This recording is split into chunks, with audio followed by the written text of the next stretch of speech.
Hello, welcome back to Truthseekerstea. My name is Kate, and I am so thankful to have you here. If you are new, welcome, and if you're returning, thank you for coming back. So for today's reading, we're going to be looking at what you don't see about your person and the connection you have with a person that's on your mind.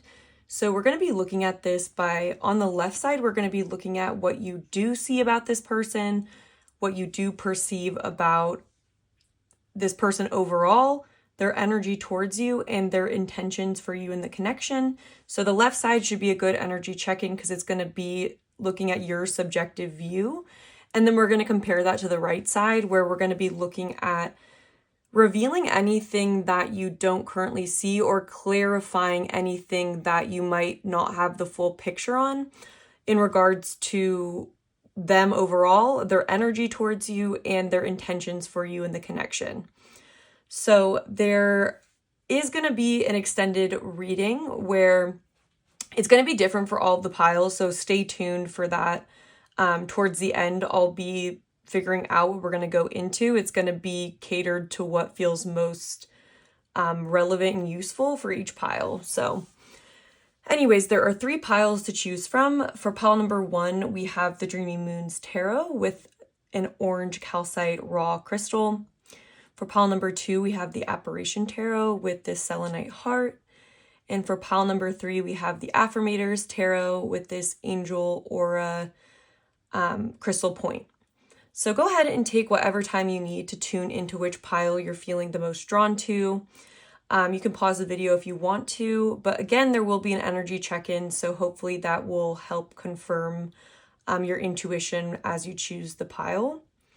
As always, if you guys want these readings to be more specific to you and you feel like it's resonating, doing things like hitting the like button, commenting, and subscribing are all ways to better connect with my energy and for me to connect with yours through energy transference.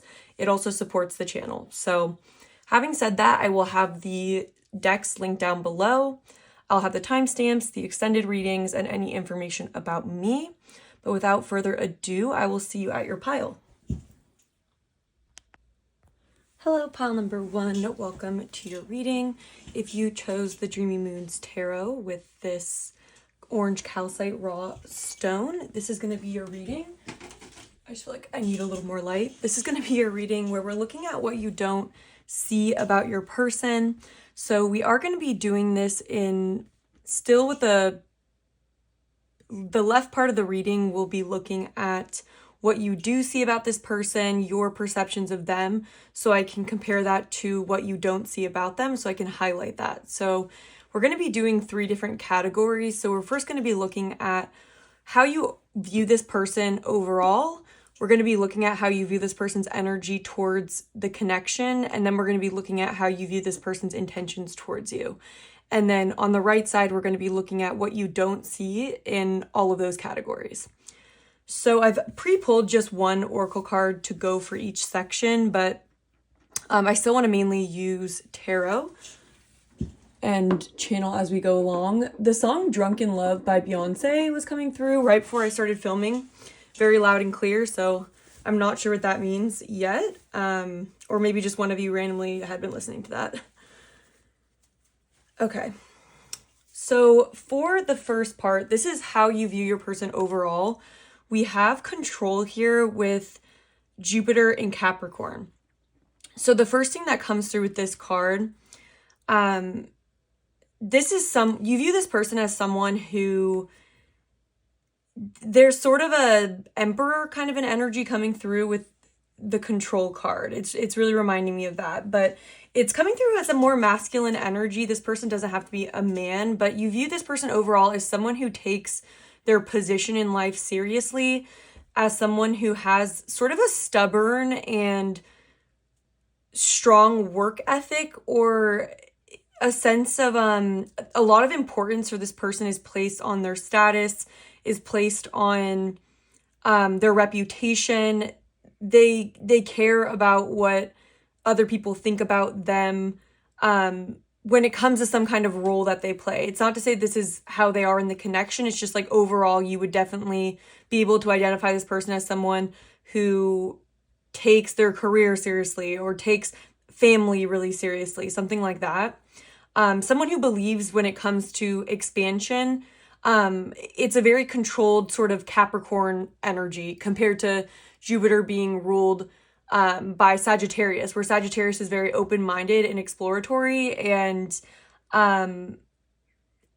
it loves freedom. I feel like this card is more of one that likes order and repetition. So you view this person as someone who can stick really hard to their views, and this person also could be a leader of some kind so whatever that means for you. They don't have to be, but it's just coming through. So let's see though overall how you view this person. Let's get some more specifics with tarot.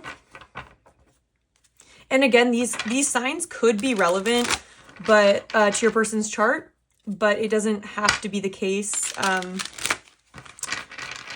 But I know that people like to use that as confirmation, so use it as confirmation. But all of us have, even if it's not in our chart, we all can express any of the zodiac signs energy.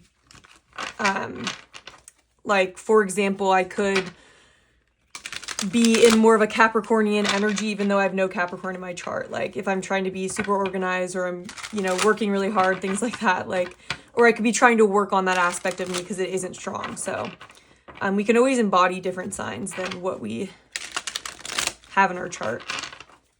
But it's just what we tend to have. Okay, I'm going to stop talking about that. I don't know why I'm going into that.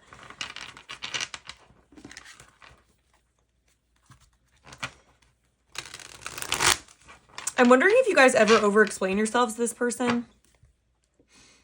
Possible, but that could also just be me doing that right now. So not going to blame you guys for that.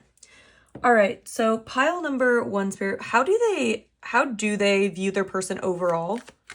What do they see about them? Yeah, we have 3 of Pentacles. So yeah, this definitely could be someone that you collaborate with, someone that you work with, or someone that even if it's not you that works with them, that they are someone who works with others, someone that maybe is like a pillar of the community, or if not that, like there's someone who they might even lead others, but it's like this person has strong values is what I'm kind of getting. Or it's like this person has sort of a strong work ethic. So we have more Earth. So this person definitely could have Virgo, Capricorn, or Taurus in their chart. But it's like there's a very grounded energy to how you view them. You do view them as someone that is capable of, while they may have very strong views, you see them as someone who can work well with others.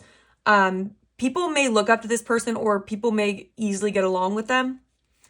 That doesn't always have to be the case, but just with the 3 of Pentacles, there's just a sense of a community, collaboration, even harmony with this, what is this called? A harp?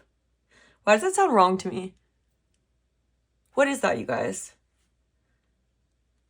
I don't know, my mind's going blank. Anyways, what else? How does pile number 1 view their person overall? Okay, we have the 8 of Wands. Okay, so they may communicate very passionately. Like this could be someone who gets things flowing. I am getting like a Sagittarius energy just with seeing the bow and arrow here. But yeah, this person definitely could be a leader, could be forward thinking. I'm just getting this energy of someone who leads the group, someone who initiates things and gets things going. They may be a good communicator as well. Let's get one more for how pile number 1 views this person. We have the 4 of Crystals in reverse. So you could view this person as someone who overworks, someone that doesn't really take a lot of time to relax. Like you may feel like this person just has a lot on their plate, or a lot of people that I'm getting an energy of someone that like couldn't skip work just because they have like, that would just mess up a lot of people's like daily routine, or they could just have people that rely on them. And so there's just this sense of this person. Maybe you also view this as someone that doesn't spend as very much time alone. Like they have a busy calendar, and they spend a lot of time with others and maybe discussing, communicating things. You view this person as fast moving, fast pace, not taking enough time to rest, essentially, would be the best way I could describe it. So hopefully that gives you some clues as to who this person is. All right, I'm going to look now at how you view this person's energy towards you in the connection. So we have 11, which is, or 11, we have idealism with sun in Aquarius.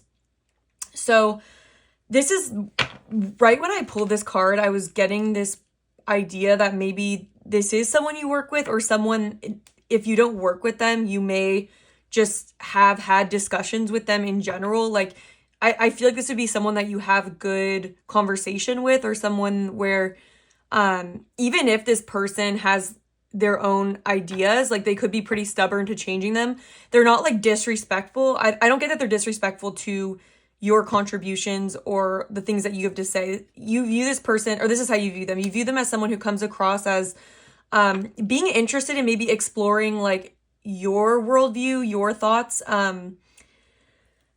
Yeah, let me see if there's anything else that I'm getting. But you do get this energy where this person, it's like the kind of person where they're very stubborn to their views, but they do like to listen to other people's viewpoint to kind of solidify their views. And I feel like this is the kind of person where if someone does say something that is irrefutable, like I do feel like this person takes a lot of pride in making sure that their ideas are well thought out, and that they do listen to both sides of a situation. But once they're kind of set, oh my gosh. Oh dear, one second. I'm going to close the door. You guys, no barking. No barking. Okay, sorry about that. Yeah, I'm getting that there's definitely a lot of masculine energy coming through with this person. And so earth and air are coming through as well. I think this is the kind of person who likes to think. So this person, you feel like they like to, I think you think this person likes you in general or finds you interesting. They might even think that you're unique, or that you have unique sort of views that are interesting to them at the very least. You feel like their energy towards you is kind of being just open-minded, and you may feel like it may be unclear whether or not, this doesn't have to be for everyone, but this person may be more comfortable openly with like friendships. Like I'm getting that this person may have a lot of friends. And so with you, I feel like this person wouldn't be like lovey-dovey or like be super emotional towards you. I'm more getting that their energy towards you is, it feels like it's analytical. It feels like it's a part of the sword suit. So sort of exploring ideas and cutting through to the truth. And I think this person likes to be in their head. You guys, the dogs want to get in again. I'm so sorry for these. Okay, you guys, no barking. No barking, though, okay? Yeah, I know. Okay. Yeah, so it's interesting, though, because it's like you view this person overall with this control energy, and then we have idealism here. So you could even be more idealistic than this person. But where you guys might overlap is sort of maybe being somewhat forward thinking. There's a sense of like having overlapping interests, or like being compatible in some capacity, but also being very different as people. Oh, hi, my sweet baby bears. Sorry, my dog is really cute right now. Okay, but let's see. No, don't look at me. You guys, my dog's eyes are just like so precious that it's almost impossible to ignore. I wish I could show you guys really quick. I'll post a picture of my dog. It's so cute. Baby. Okay. So how does pile number 1 view their person's energy towards them? All right, the Hangman in reverse. How does pile number 1 view their person's energy towards them? Energy towards them. Yeah, okay. So maybe this person, they may sometimes...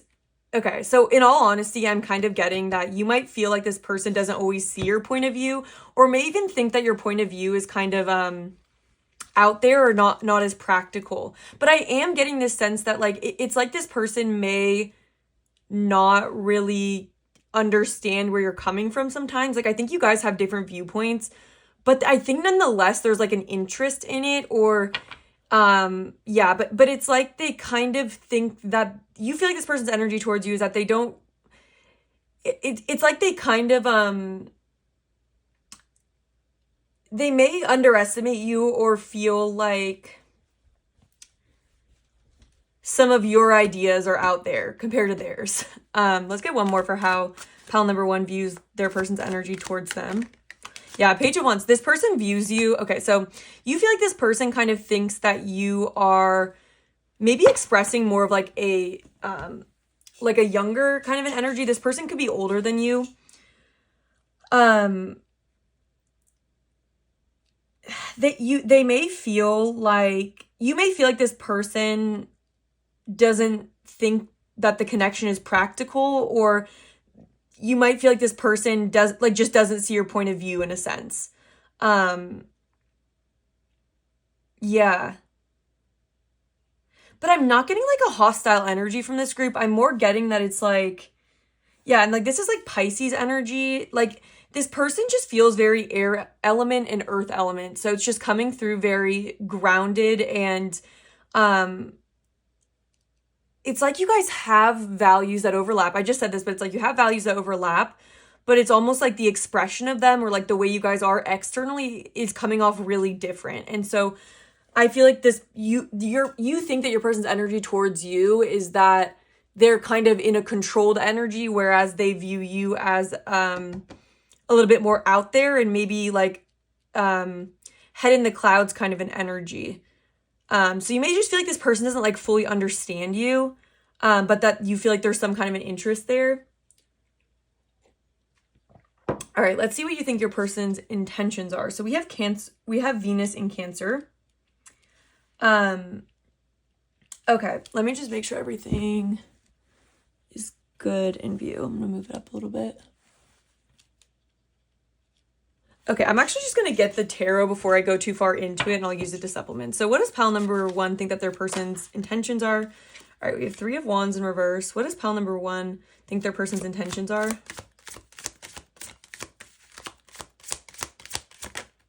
We have 10 of Swords.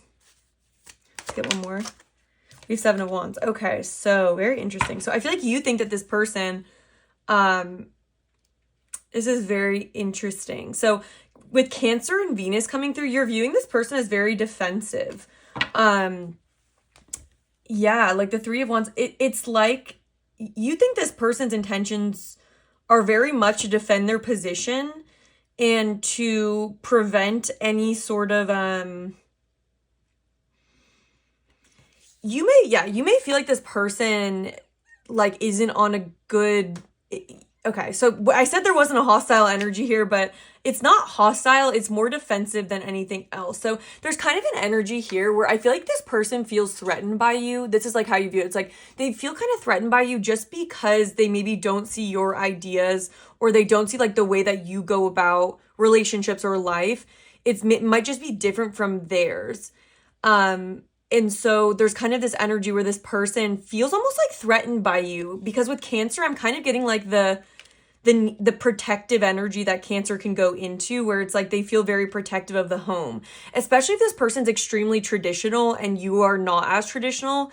They may feel like I'm getting this energy here where this person, you feel like they are maybe hesitant to get involved with you, or hesitant to even move things forward, because they may not trust the situation with you, or they may feel like there wouldn't be a good outcome. Like you feel like this person's projecting that there'd be a negative outcome, or that it would be risky or negative to sort of get involved with you on a further level. And so you feel like this person is very much holding back from the connection, and they're not moving things forward is definitely what you think. And you feel like this person is in damage control mode. Yeah, and you might even feel like this person sort of, their energy towards you it could be this energy of stubbornness of their own view, and like not being willing to like take a chance on a new idea or opportunity. It's coming through as like a lack of explorative energy. And so with these cards coming out with 8 of Wands, like I'm seeing that not as Sagittarius. Like I'm seeing it more like this person may just like be very busy and have a lot on their plate.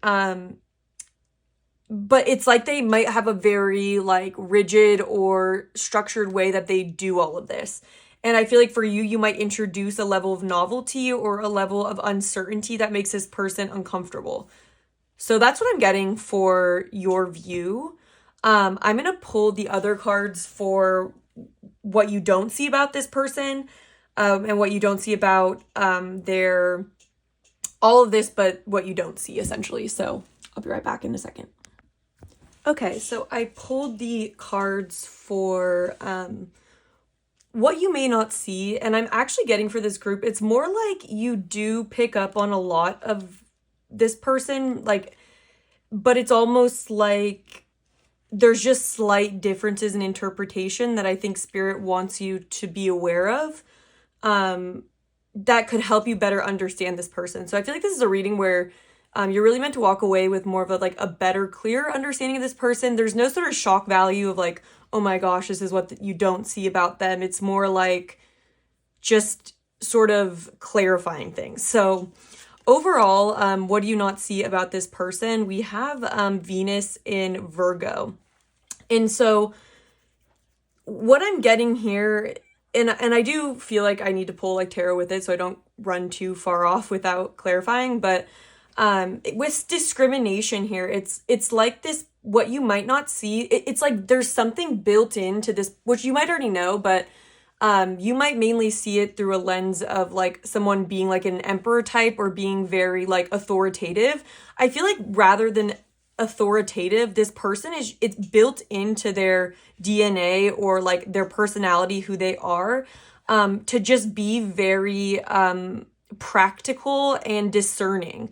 Like this is someone, and it's like I'm getting this message I'm trying to explain where it's like I feel like this is why different types of people, like it's so important to recognize that like a Leo versus Aquarius, it's like an opposite energy. And so there's going to just be tendencies that almost make no sense to the other person, or they're going to be personality traits that seem more almost like negative than they actually are. It's just different. And so what you might not see about this person is just how careful they are.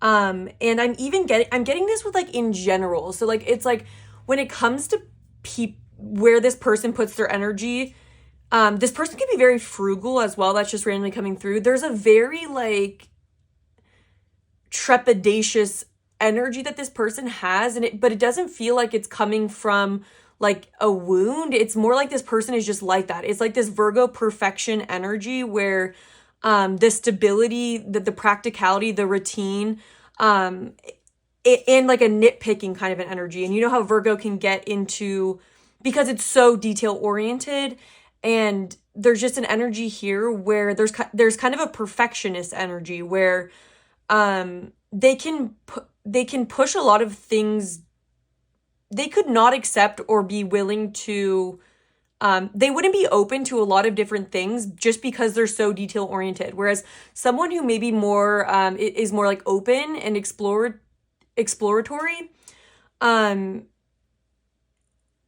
Myers and Briggs types are coming up and are distracting me, and I'm trying to get better at finishing my sentences. But see, because I forget so quick. That's the issue. But anyways, I'm just going to go into what I was saying about the Myers and Briggs. Is like, I'm getting this energy where, you know how in Myers and Briggs there's prospecting or I think it's perceiving versus judging. This is someone who judges, but it's not a negative trait of judgment. It's just that is like let's say it's literally like yin and yang, you know, nothing is better or worse, masculine, feminine. It's like this person just has the judging kind of a nature where they aren't as idealistic. And like, so prospecting or perceiving is like when you're taking in information, you're thinking about the future and like what could be. And then like the judgment energy is more like taking all the facts in that you already know and applying like what's going on in the present to like what you already know and like trying to like organize it and fit it in. I hope that makes sense. And so this person's like that. And so it's not that they have this like overly domineering or authoritative kind of an energy, which I wasn't getting that. But I feel like with the control card, it's almost like this is coming off more feminine to me in a sense, because it's like Venus. It's like, it's just this energy of perfectionism and Virgo, you know, it's an earth energy. And And it's like, look at how like there's these butterflies. And so it's like this person has also like a value for harmony and beauty, but they're meticulous about it. And so I'm just getting this energy where it's like, let me just clarify, but there's a feeling here of what you don't see about this person is how their oh, I need to get a new deck. Their personality traits are, maybe you're prone to feeling almost like they naturally make you feel, you might even feel like sometimes this person feels like too good for you, or like you might wonder if you're not good enough for this person or something. But I'm getting this energy more that they wouldn't mean to do that, and they're not consciously doing it. It's more like it's just the way they've been. I'm getting like their whole life. It's just like this is the way they are. And especially when it comes to love and relationships, they don't go about it in a fiery way or a water. So that's, I was picking that up, and that's true, is like this. And it's not that they have this like conventional sort of idea of like, oh, you know, they have some convention to them for sure. They actually definitely do. But it's more like when it comes to love, what you might not see is like this person's just like extremely picky and is prone to seeing potential problems more than they're prone to seeing what potential positives there could be. And so it's not, and they would be like this towards anything. And it's like, it's the way that this person just is. But anyways, let's get some more. So Spirit, oh my God, what does pile number 1 not see clearly about this person overall? We have 8 of Cups in reverse. We have 9 of Cups. Wow. We have 9 of Wands. Okay, so what I'm getting is, this is kind of a different message than what I would, like, this is, it still can work, but I'm just getting here. This person is the kind of person that it's like they don't make decisions in love as much in regards to what emotionally would be fulfilling for them. They have sort of a energy where it's like they don't give up on things. And so there could be situations in this person's life that actually don't make them super happy, but they're just not open to exploring. They're more likely to want to keep on the road that they're on and overcome any problems that arise rather than going, you know what, like this isn't it. And so you guys might have more of a, like, what's the word for that? Like an adventurous nature, or a nature where you're willing to kind of cut the costs, or like you're willing to just move on from something and start anew. This is the kind of person who doesn't like to start anew because it's almost like once they've decided to invest in something, they're like extremely invested. And it's very hard for them to shift courses. And so I feel like this is like kind of pertaining to this Page of Wands and Page of Stars in reverse. It's like, yeah, it's hard for them to shift their perspective. So you're very much right about that. But it comes more from this energy of like, there's a determination kind of an energy.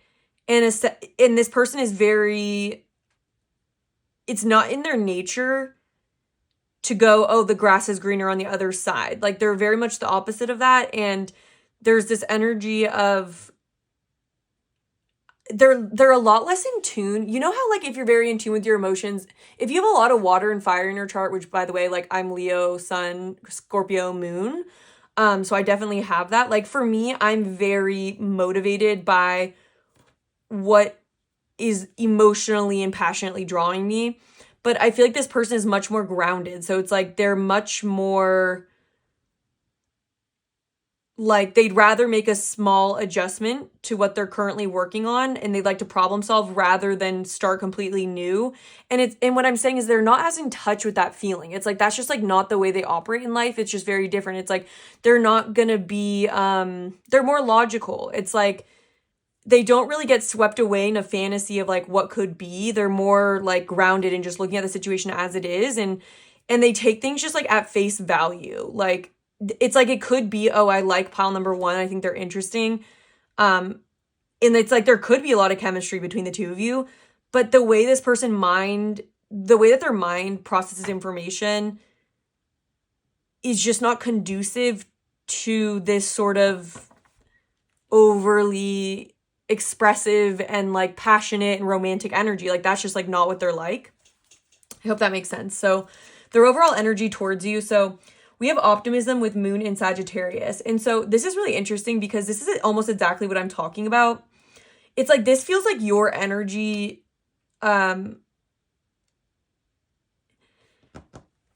Okay, this person, this is your energy. So there's an energy here, and I feel like this is like your energy as well with idealism and then optimism. It's like their energy towards you is potentially, you may be correct that there is this energy of not aligning with that. But let me get some tarot and then we'll go more into it. So what does pile number one not clearly see, or what can we clarify about pile number one's person's energy towards them? We have Seven of Swords in reverse. We have Page of Pentacles. Interesting. Six of Pentacles. Okay.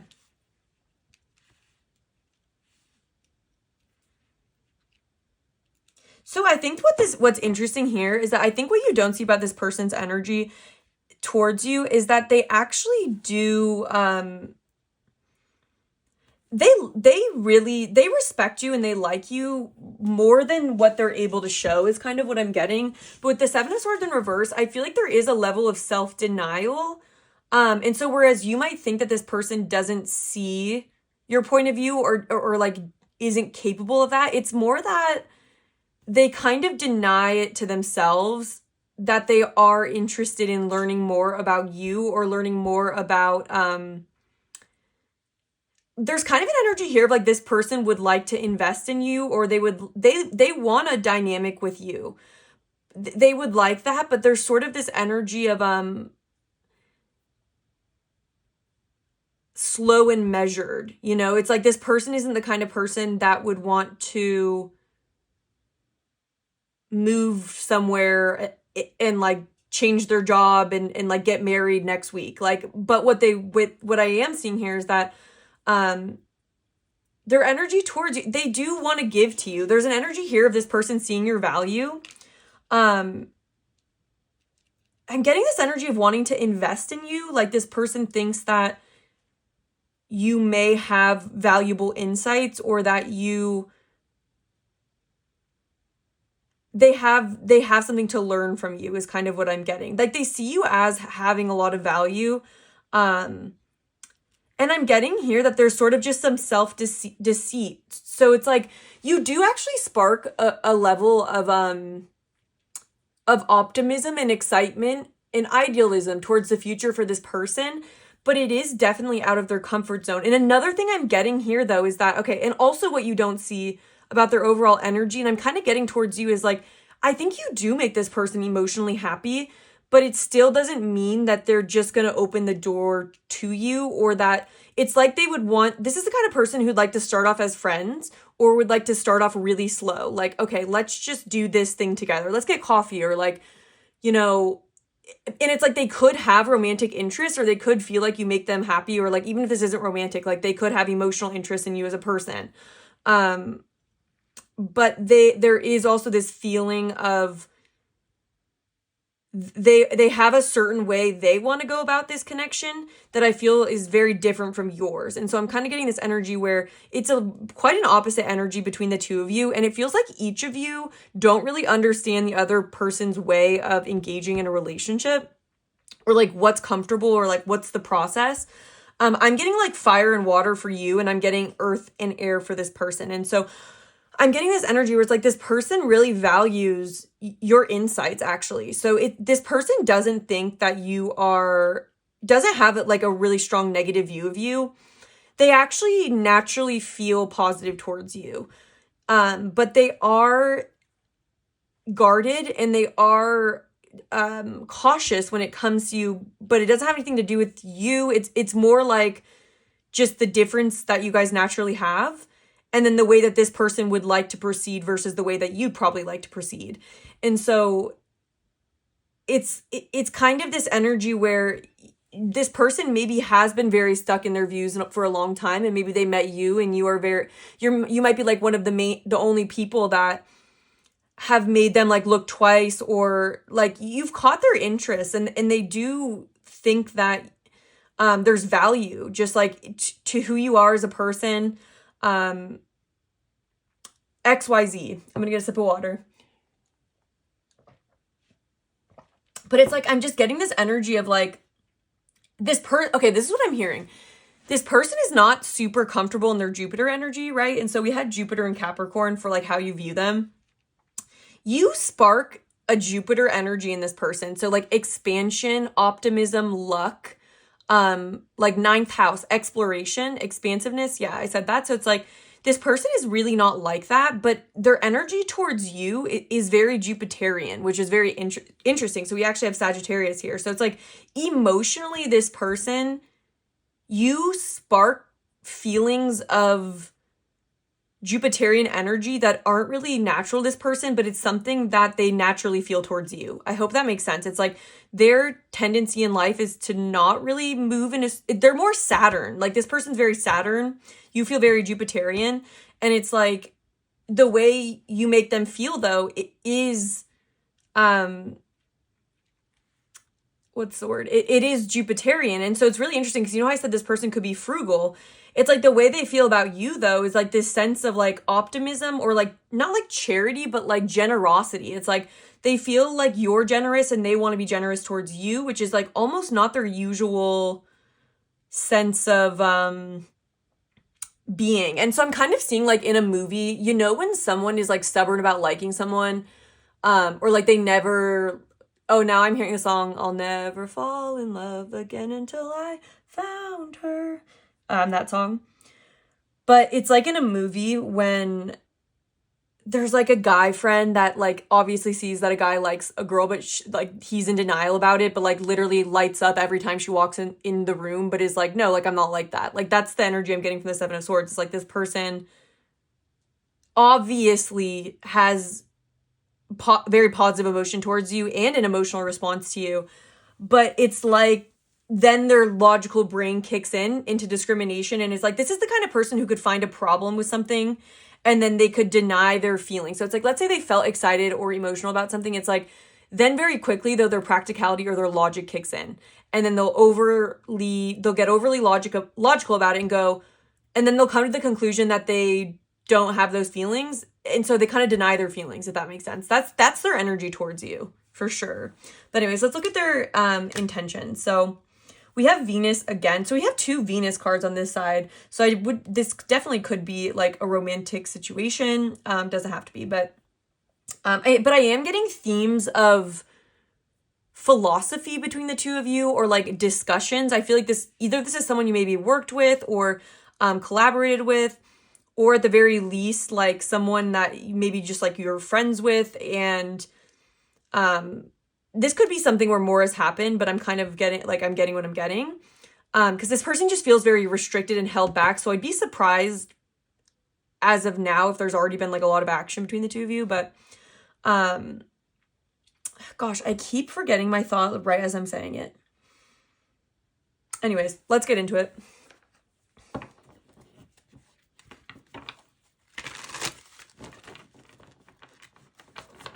What was I gonna say? But anyways, we have convention, so Venus in Capricorn. So we do have Capricorn on this side here.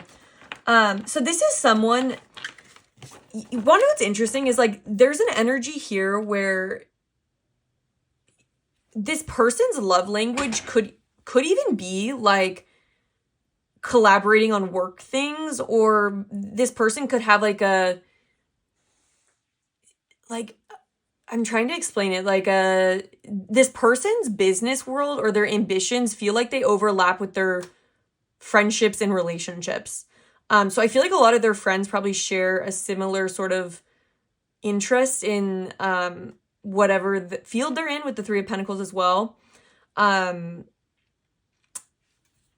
so with you, it's like this, maybe you felt like this person wasn't interested in you because they were trying to maybe keep it at this like earthly sort of practical, maybe project-based or like work-based but that could be like normal for this person to start that way and then transition more into something romantic. This is just the kind of person who feels uncomfortable. And with this card here, this literally talks about like a person that's uncomfortable with very overt displays of affection. So this person is the kind of person that would like hate PDA. It would like embarrass them. Like, let's say someone like the worst case scenario is coming to my mind where it's like, you know, just when people have like a mariachi band go to them, or like when someone serenades someone, oh my God, like that would be this person's worst fears, like a serenade. So they don't like foolish or just like extravagant energy. Like this person feels most comfortable when connecting with other people, even if it could turn into something romantic, in a way that isn't like romantic almost. It's almost like they would rather connect in a way that's like, let's build this together, or like, let's you know, work on this project, or let me help you with that. Like with the Six of Pentacles, there's kind of this energy of like, let me help you with that, but it's like because they have this emotional interest in you, but they feel comfortable keeping it practical. And so you guys might be more of the type that are like, oh, like you might get swept up by your emotions. Like that's the kind of thing that could make this person shut down. All right, let's see though. What are pile number one's person's intentions towards them? What do we need clarification on when it comes to their intentions? All right, we have the Chariot in reverse. We have the Queen of Cups. Okay, we have the Sun, we have the Star, and we have the Six of Wands in reverse. Wow. Okay. So I'm getting here. So with the Chariot coming out in reverse, the first thing that I'm getting is like, this is the kind of person who won't move forward. And this is this discrimination energy until there's a sense of like balance in the connection. But it's actually wild because you are seeing the Ten of Swords here, the Three of Wands in reverse, and the Seven of Wands, which your perception of this person's intentions towards you is probably the most different energy, because you might be interpreting this person holding back from you as a lack of care for your emotion, or even like hostility. This person is not hostile towards you. They just have a very specific way that they would be willing to go about a relationship. So with their intentions here, with the Queen of Cups, I feel like this person has, with the Star here, they want this situation to heal. But with the Six of Wands in reverse, there could be, with convention here, there could be a sense of feeling like there could be a reason why there's an energy of not wanting this connection to be super public, or they don't want they may care about their reputation. That's been coming through. So there's kind of this energy here of like, what's stopping them from moving forward is this sense of what will people say of that, or like, how could I do that without anyone being aware? So there could be something that's not conventional about this relationship, right? There could be and we have the Star here, which is Aquarius energy, and we have Leo. It's funny, I said Leo and Aquarius. And then we have the Queen of Cups here, which we've been lacking this sort of emotional element. But what I'm seeing is this person actually has a lot of emotions for you and a lot of love for you is what I'm getting, or at least developing love, empathy for you. And so it's actually like, it's not like these feelings aren't there. It's just like this person has a restricted way of sharing their emotions and thinking about them and going about it. But this person really, their intentions towards you are to bring more clarity and actually hope and optimism to the situation. So that's so interesting. It's like you guys might be feeling like, because of the way this person is, where they might be conventional or like discriminatory, or you might feel like this person would never risk that. Yeah, with the Page of Wands, the Page of Pentacles in reverse, Hangman, you see this person's very blocked off to doing anything different from what they've done. And that's for good reason. But when it comes to their intentions, there's this energy here where you actually are that light for them. Like, look at this light. It's reminding you of the sun is like connected. And there's this star connect. Yeah, it's like this person has a string connected to you, and they are still looking forward and wanting there to be some kind of a connection with you for sure. But it feels like there's blockages around this person needing to get over being nitpicky. It's like this person might be even learning a lesson around learning to make decisions with like following their passion or their heart, like especially if they're not used to doing that. And like having hope and optimism. Yeah, it's just very opposite from the way that this person is, but it's like your energy mixing with theirs. It's like you're that to them. Like you're this star, you're the sun.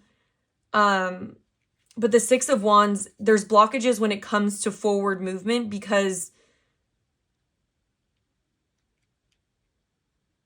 there's an energy here of hoping that things clarify between the two of you. I do want to get, why is the Six of Wands in reverse here in their intention? With the Magician in reverse. Yeah, so there's kind of this energy here where I feel like what I'm hearing from Spirit is that this person, they may be trying to get around their fear blockages when it comes to this connection in a way that would not be learning their lesson. So it's kind of like, I think what this person needs to do to overcome their blockages are to realize that they are this magician upright and that they already have everything they need to move forward and that they're actually in their own way. Yeah, because with the Six of Wands, it's almost like this person is blaming external factors, or they're just being like, it's almost like this. It's like, this is like my dream person. They make me so happy, but you know, we live in a different country. So, you know, I guess that just won't work for me. Or like something stupid, like this person has, or sorry, I don't want to say stupid, but because everyone has the right to their own opinion and like the way they go about things. But to me, it's coming off like almost making an excuse because they're not comfortable making a decision that isn't super like Virgo, like very measured, grounded, and like perfected and like well thought out, like to the T. This person maybe thinks it has to be like that to move forward, right? They might think that if they don't have all the knowns in a situation, or there's like, there may be something that's left up to like, you'll just have to figure it out as you go. They may see that as, oh, that means I can't move forward. But I feel like that's this person's lesson, is like, you can. And something that could be wrong is like this person mistaking like a fear of other people's judgment, or maybe, yeah, a fear of their reputation. And they might be afraid to like risk that, but like maybe they don't admit that to themselves fully. And so they go like, there's no way to get around this, or there's nothing I could do. But at the end of the day, they have hope, and they do hold up. They're following. You're like a lighthouse's person. Yeah, so that's what I'm getting. I just want to say, if this has been resonating and you want the future readings to resonate, I do appreciate if you're able to hit the like button or leave a comment, subscribe. Those are all ways to exchange energy with me, so I'm able to get more clear on your situations for future readings. While I'm saying that, I am going to be doing an extended for this reading. It's going to be different for every pile. So now that we're reaching the end here, I want to figure out what I want to go into for your extended. I feel like I do want to look at what feelings do they hold back from you. So I'm going to write these down. What feelings do they hold back from you? Held back. And then what would they say if they're honest? Honest message. And then what's shifting in the future? Like, is this person going to be resolving the blockages around the Magician and the Chariot? Yeah, and so there's this energy here of thinking that there are blockages when there actually aren't. Maybe this person almost thinks like, oh, it wasn't meant to be, or like they might feel like they might be the kind of person that will leave things up to the universe sometimes. But there's this energy of like, if you want something, you have to go after it. Like, this person does have a defensive position towards life, but it's not towards you, but it's towards life. And so there's this energy here of this person needing to learn that when it comes to their desires, their dreams, their wishes, and their happiness, they have to be an active participant in that. And if it goes against some kind of a convention, like, sometimes you might have to work. It's like willpower, right? The Magician and the Chariot are masculine energies of making making it happen, right? Like pushing forward, even if there are blockages, not going, oh, there's this one blockage. That's like the Chariot. Like there's this one blockage. I can't move forward. It's like, no, like you could. So anyways, but like, is this person going to be shifting that energy, shifting blocked energy, and then overall advice for you. So if you guys want to join me for the extended, I will have it linked down below in the description box as usual. I am trying to think of anything else. I don't know. My mind is just going blank right now, but again, I appreciate if you guys hit the like button, comment, subscribe. Other than that, thank you so much for being here and for your time. I hope that this found you at a time where you needed to hear these messages, and I hope to connect with you again soon. Hello, pal number 2. Welcome to your reading. If you chose the Apparition Tarot and this Selenite Heart, this is going to be your reading where we're looking at what is currently hidden to you in regards to your person. So we're going to be doing it in the format I've been doing recently. If you're new, that's probably meaningless. But on the left side, we're going to be looking at how you view this person, how you view their energy towards you, and what you view their intentions as towards you. And then on the right side, we're going to do those same 3 sections, but we're going to be looking at what is hidden, or like what does Spirit want to reveal to you that you're maybe not seeing based on what I pick up on, or just clarifying anything. Just the reading is meant to give you a clearer idea of what you do understand about this person and maybe what is hidden to you, essentially. So the left side should be a really good energy check-in for you guys as to whether or not this is a pile that resonates with you, that you want to take on messages from. So the left side should more or less resonate with your intuition. I'm just gonna, one second. I'm currently trying to move, and on my desktop right now, there's stuff about it that I just don't want to look at. So I'm just closing out some of those tabs. Okay. Spirit, please tune me into pile number 2's energy.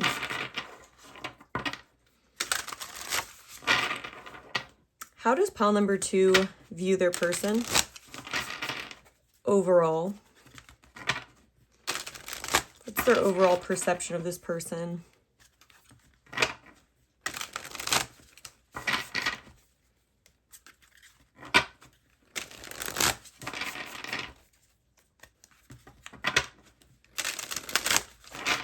All right, one more shuffle. Okay. Did I just say pile number 1? I apologize if I did. What's pile number 2's overall perception of their person? Okay, we have the Empress in reverse.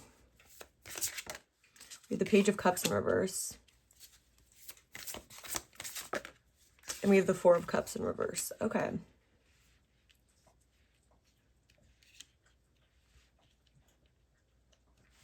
Let me just make sure everything is in view. I'm going to move this over a bit.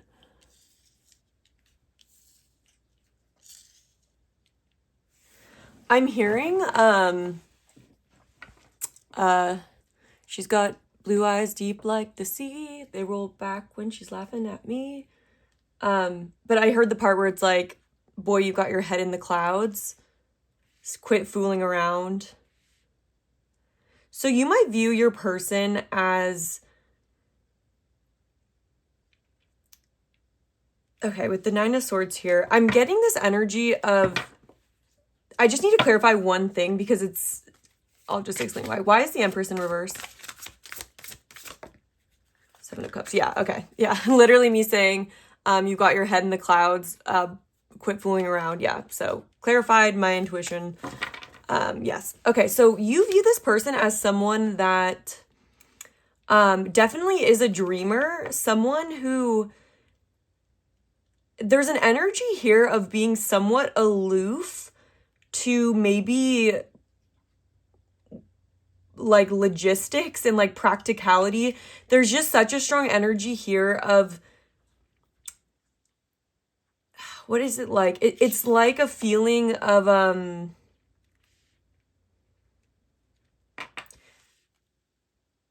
maybe like missing out on like what's right in front of them, or missing out, being disconnected maybe from you or in general. It's like this person's on a different plane, essentially. There's an energy of there's an indecisiveness with this person. There's a sense of, I don't know what I want, and maybe even I don't know what I deserve with the Empress in reverse. Because with the Empress in reverse here, I'm getting an overly, and this does not have to be a female. I'm sure you guys have heard this a million times from readers, but energy is not gender. And there are definitely, I've met a lot of people that identify as male,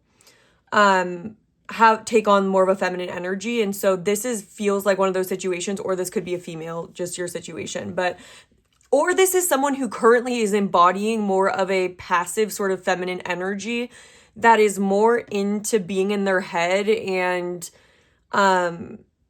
dreaming about possibilities, and maybe not really being connected to what's going on. There's also an energy of not really being satisfied with their life, or not being satisfied with their current circumstances. So there's kind of an energy of wanting more, or like there's kind of an escapism going on in this energy. This is how you view them, where it's like this person is, instead of looking at maybe what's being offered to them, they're dreaming about all of their different options and going, like, what would make me happy? And I just heard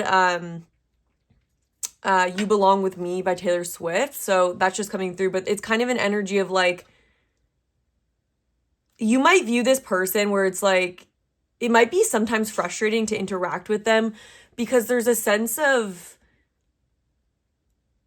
it's not that they're intentionally being this way, and I feel like you wouldn't want to hurt this person, or like, there's just a sense of open up your eyes and see what's right in front of you, and then get practical and make decisions based on that, rather than just feeling like you're not really happy with what's going on in life. There's a little bit of an energy of impracticality, or maybe just wanting not being an active participant of what needs to be done to feel better. It's more of kind of like it's not sulking, but it's almost like a passive, I'm not really happy with things, and I wish something would come along to make it better, but it's kind of like they're not really even in tune with what they want or what they need to feel happier, if that makes sense. And it's kind of an energy of not being in the driver's seat of your own life. And there's a lack of motivation here. There's a sense of, why doesn't good things come to me even? Or it's like, like with the Empress in reverse, it's a sense of, what's the word for this? There's like a word that's coming to my mind. It's not like a victim mentality. It is a little bit, but it's almost not like where this person feels like they're actively being oppressed. It's more like they feel that their happiness lies without them getting clear on what they want, without them tuning into their life and making decisions. It's almost like they want to dream of different things, or maybe escape what's going on and sort of just wish things were different without really taking emotional responsibility for that process. And it's kind of, there's a naive energy slightly where it's like, I just wish, like, it's out of touch with, it's an oversimplification in this person's mind. Like, if I just had this, I'd be happy, but it's almost like this mechanism to keep them, it's an energy where it's like you're addicted to not being happy. It's reminding me of Power of Now by Eckhart Tolle, which is one of my favorite books. It's like when we're addicted to like our pain body, essentially, and it's like we're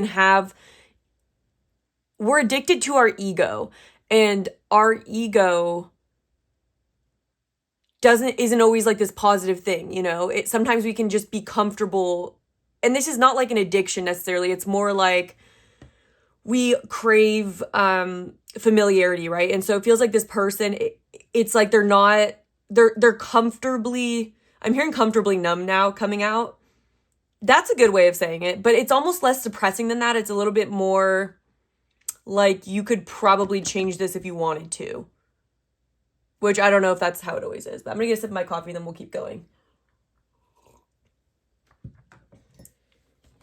All right. And wish you were here. Yeah, it's kind of like, yeah, wishful thinking. So now I'm hearing wish you were here. Yeah, so now Pink Floyd's really coming through. So that's like the energy going on here. Like this zone of just like almost uninspired as well. Like with the Page of Cups. Yeah. Okay. So for pile number 1, how does pile number 1 view this person's energy towards them? Okay, we have the Knight of Wands, very interesting.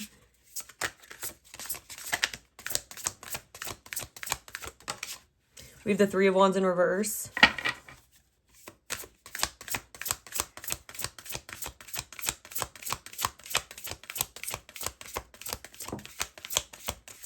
How does pile number 1... Oh my god, I keep saying pile number 1. I'm so sorry, guys. Pile number 2.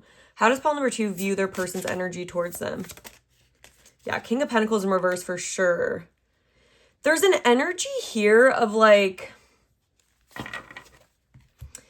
This person just feels like they aren't satisfied with their current situation and they're not really doing anything to change it. But with the Knight of Wands here, it's almost like...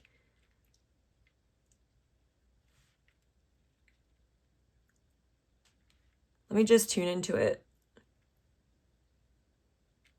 It's like not knowing what you want, like with the Knight of Wands, almost like living on a whim. So this person, although they're kind of in this energy, the Knight of Wands is this, for me, is coming through as being someone who isn't super intentional with what they're doing. So they might even be the kind of person who looks for distractions for their current situation, but there's kind of an energy of, I want to engage with you, but it's not really because I have a clear idea of what I want or where I want this to go. It's more because I'm hearing like chasing, again, with the Seven of Cups, like chasing a high or chasing something that's exciting. And so this person might even view you as someone that could alleviate some of this emotional or like this person feels like they're in a funk, if anything, as well. And it feels like, I feel like this person doesn't really offer you long-term commitment, or they don't offer stability or like partnership, essentially. And you might even feel like what they offer you is sort of like an immediate instant gratification, maybe. But then it's like if you put your energy into this, it almost just feels like it isn't going anywhere, is kind of like the perception I'm getting. Because it's like, okay. And I'm seeing this upside down, and it's really interesting because it's like we have the Three of Wands, and it's like, okay, we take one Ace of Wands and then we light it, and it lights all of the other flames, and it's like the flame keeps going on, so the passion doesn't die, right? But there's kind of a sense with the Three of Wands in reverse that it's like it kind of does die, or it doesn't go anywhere, because at some point there needs to be a sense of practicality. Maybe this person feels like being practical, like, or like they don't want to bother with that right now, but it's like that you feel like their energy towards you is one that is not clearly planned out. Like you feel like this person isn't intentional. That's the best way I could describe it, but they are maybe interested, or they do show you a level of attraction towards you, but I feel like you doubt like to what that's gonna do for you, in a sense. And it also could be that this person like has just like a lot of different ideas in their mind of like what they might want to do, or like what they might want, but they're not really committing. There's a lack of commitment in this person's energy because it's like they're not committing to one path and seeing it through. It's almost like they're, yeah, I hope that makes sense. It's like they're just imagining different possibilities, and maybe that makes them feel like they're less stuck or something, but it's like, and then maybe you are one of these cups, right? Like one of these 7 of cups. Like maybe you are something that they're considering or something like that, but it's like, I just heard I don't want to be your sidekick. It's a song coming through that I don't even know, though. It's like, it's so weird channeling music that you don't really know that well. But now I'm hearing If I Die Young. So yeah, I don't know. This person maybe could even be someone who doesn't want to grow up. Like I'm hearing like Peter Pan syndrome even. I would not describe this someone, like it's very opposite of like an Emperor energy where like they know exactly what they want. Like they feel energized for their life. They feel inspired. Like they're not in a King of Wands energy. Like they're literally in this energy of it's like I feel it and I see it's this person's face. Like literally this person's face is the best way to describe like what this person seems like through your lens. Anyways, let's see what you see as their intentions towards you. What does pile number 2 see as their person's intentions towards them?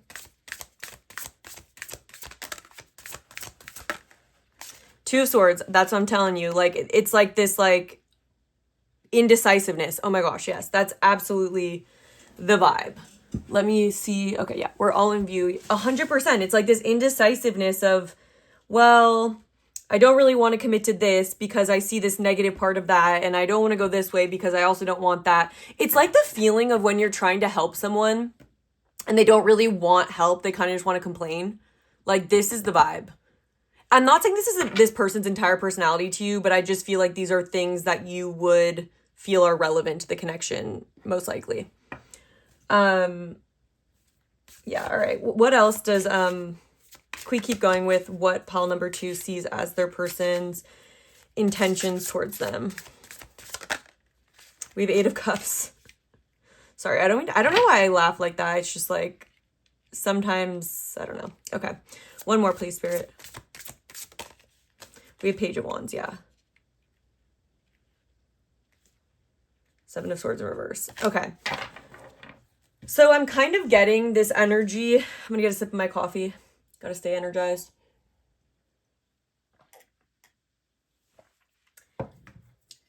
So this person may be, I'm not surprised to see the 8 of Cups because for me, the 8 of Cups is an energy where you're feeling emotionally dissatisfied. And it's an energy, and it's the 7 of Cups, the 8 of Cups, right?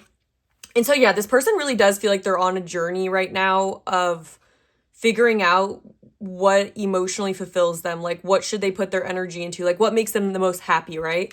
And so it could be that or you view that they're on this path where they're clearly not happy and they may be indecisive as to whether or not they want to go on a new path. Or and with the Page of Wands, I'm not surprised to see, because for me this would be sort of like a spark of excitement, a spark of sorry, I'm just getting another message about the Knight of Wands here. And like the Knight of Wands being upright could even be like next to both of these, an energy where like this person isn't super motivated. It could be different for all of you. It could be either this person is not satisfied in their life, so they want to use you as an exciting distraction. Like they want that to kind of be the role that you have. Or it could be that this person isn't, no, I'm kind of getting that energy, honestly. I'm just going to leave it there. So you feel like their intentions are indecisive around what path they want to take in life right now. And so that means that their intentions towards you are wishy-washy, because it feels like there may be some choice that would need to be made, or it's like they need to commit to a certain path. Yeah, and with the 7 of Swords in reverse, yeah, 10 of Wands, 2 of Wands. This person feels very blocked, in your opinion. Like, you feel like they aren't really being maybe honest with themselves. And the 2 of Wands, it's like this is like a blockage of being able to move forward. into a new reality. And this is about like staying in your comfort zone. And so, yeah, it's like this person could just be kind of staying in a comfort zone right now. And that is impacting your perceived intentions towards you, because it's like, yeah, I don't need to add to it anymore. I think that's what I'm picking up on. So hopefully you guys get what I'm saying with this. Let's get some information now about what you might not be seeing.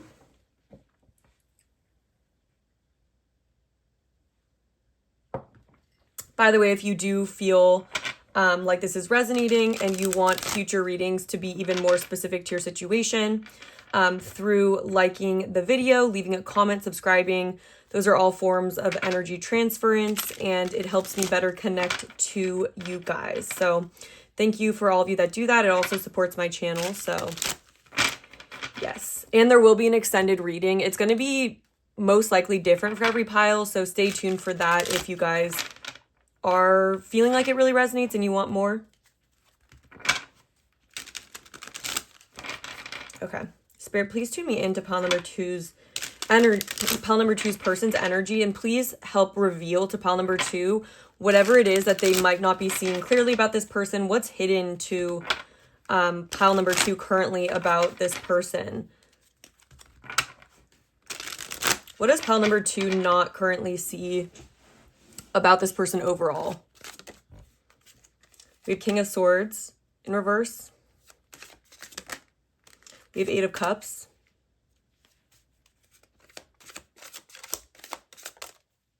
We have Queen of Wands.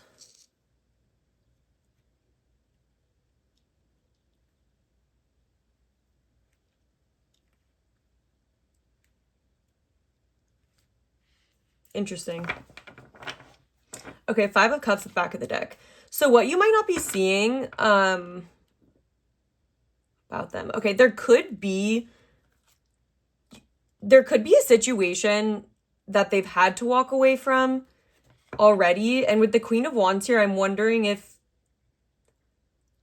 I just need to clarify because I don't want to say it without it being true. I'm just going to say for some of you that this person maybe has had a situation that they walked away from, or that it could be that someone walked away from them. Ooh, this is interesting. Okay. I'm just going to say this interpretation for some of you, and then I will clarify if anything else comes through. I'm getting here that this person may have had someone that was in this Queen of Wands energy. And I feel like you guys could be in this Queen of Wands energy too. They may have some sort of karmic loop with this kind of an energy of like not... Because I was saying it's like this person isn't in a King of Wands energy. And it's so interesting that the Queen of Wands comes out, because I feel like I said that because I feel like your counterpart would be that, or to me, that's just like what the opposite of this person's energy is right now. So to see that the Eight of Cups is here with the Queen of Wands, this person potentially may have lost someone. Okay, yeah, with the Five of Cups in reverse, it's like, I think this person is still in the dumps about a person that may have been really charismatic, attractive, exciting, about them walking away from them. Unless this is you, because sometimes it happens where I feel like it gets confusing when I give too many interpretations. So I'm just going to say what comes through. It could be possible though that this is your energy and you could have been someone that walked away from them because of being overly logical, but I feel like that's something you would see. So that doesn't make sense. So what's hidden right now is this energy around this person being in this energy where I feel like they aren't able to connect with people emotionally, or they aren't able to... Okay, this is what I'm getting. I feel like there's an energy of this person trying to outsource this creative, confident, like feisty. This could be who this person is kind of attracted to, like an archetype, especially if that's your archetype as well. That would even make more sense. I feel like what you don't see about this person is they have a tendency to be attracted to this, but because they want to develop that in themselves. But there's an energy here where it's almost like this karmic loop of this person not being able to emotionally connect or passionately connect. Like, I feel like this person may lack an ability to connect on a deeper level or to connect on a more, you know, I'm getting that maybe they are able to connect from a Page of Wands or a Knight of Wands, but I'm getting this energy where there's a feeling of them having dated people that are like one level above them on like an energetic scale. So it's like maybe this person tends to date like Queen of Wands in training, you know, where it's like they're destined to be a Queen of Wands or they're becoming that. But it's like as soon as someone becomes a Queen of Wands around this person, they walk away because this person isn't a King of Wands. And so it might be that they do have some fire or like passion to them, but there's just a sense of lacking a deeper connection, or it's like that not committed factor, or it's like this person has some kind of a blockage up that once people start to see themselves at a higher capacity, or they start to see themselves as what they deserve. And so maybe this person like was better able to connect with people that were like maybe also slightly insecure, or not, they don't know themselves yet, or they are kind of just looking for a lighter hearted connection. But I think this is someone who is capable of a deeper connection, right? But I think they have wounds around that and a need to like settle down. There's an energy of this person not knowing, avoiding settling down, maybe looking for distractions throughout their life, and that kind of prevented them from having to get too intimate with certain people. And so I think what you don't see about them is that aspect of like, this is like a pattern for them, and you may not know that this is something that has happened to them in the past. And they have a like tendency to get, it's like, I'm hearing you're not the first one, or this isn't the first time this has happened, or something like that. But can we clarify the King of Crystals? The Knight of Stars. Yeah, so there's an energy here of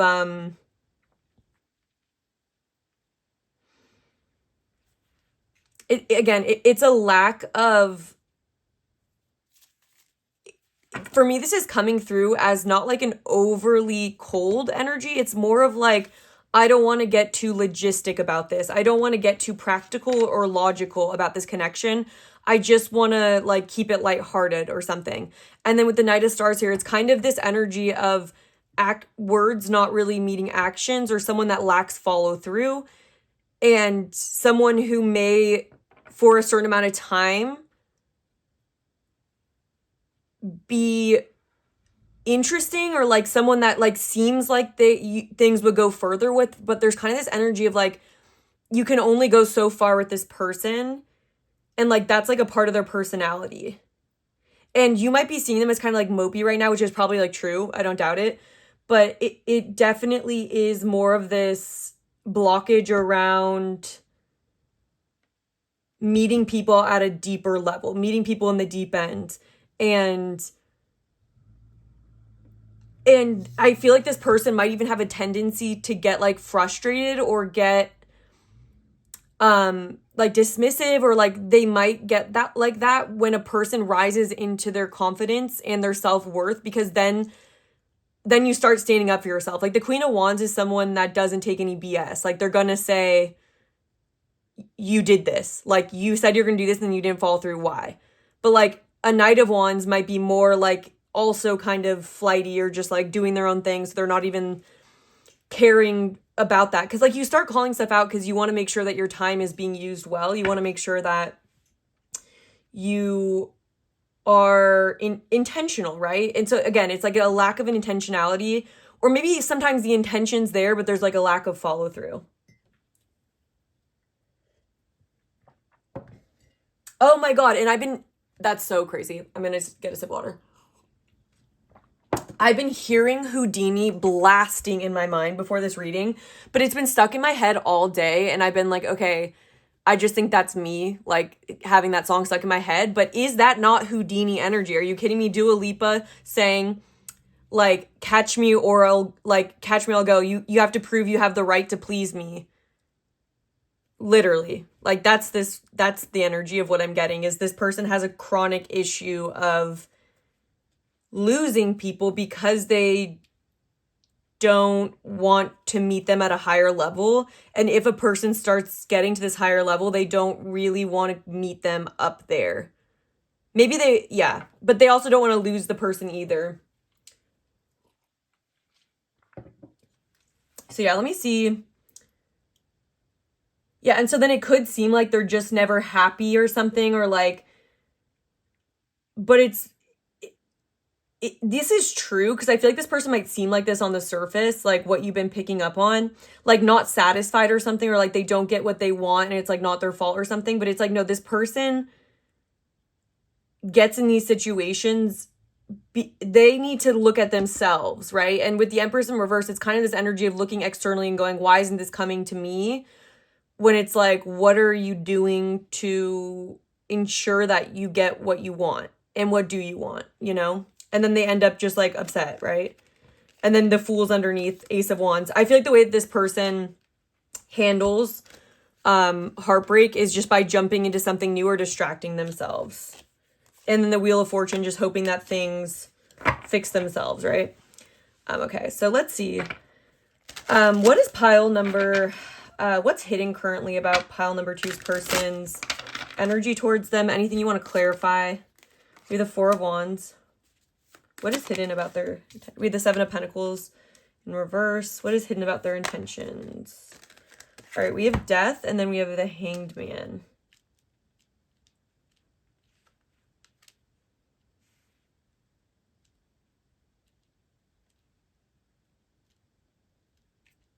Interesting. So I'm seeing here that in their intention, I do feel like this person wants to create harmony with you. With the Four of Wands, this person, oh wait, this is just energy towards you. So yeah, in their energy towards you, I feel, let me just clarify, why is the, okay. Okay.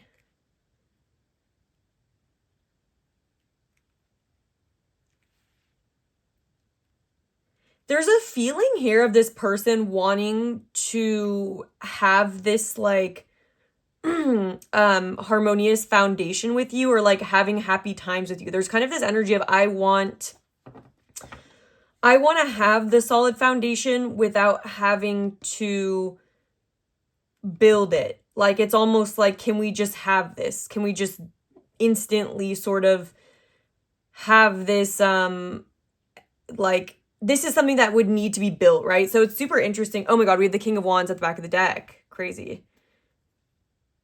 Here, I gotta clarify this now. That's crazy. Okay, why is the Seven of Pentacles in reverse here for their energy?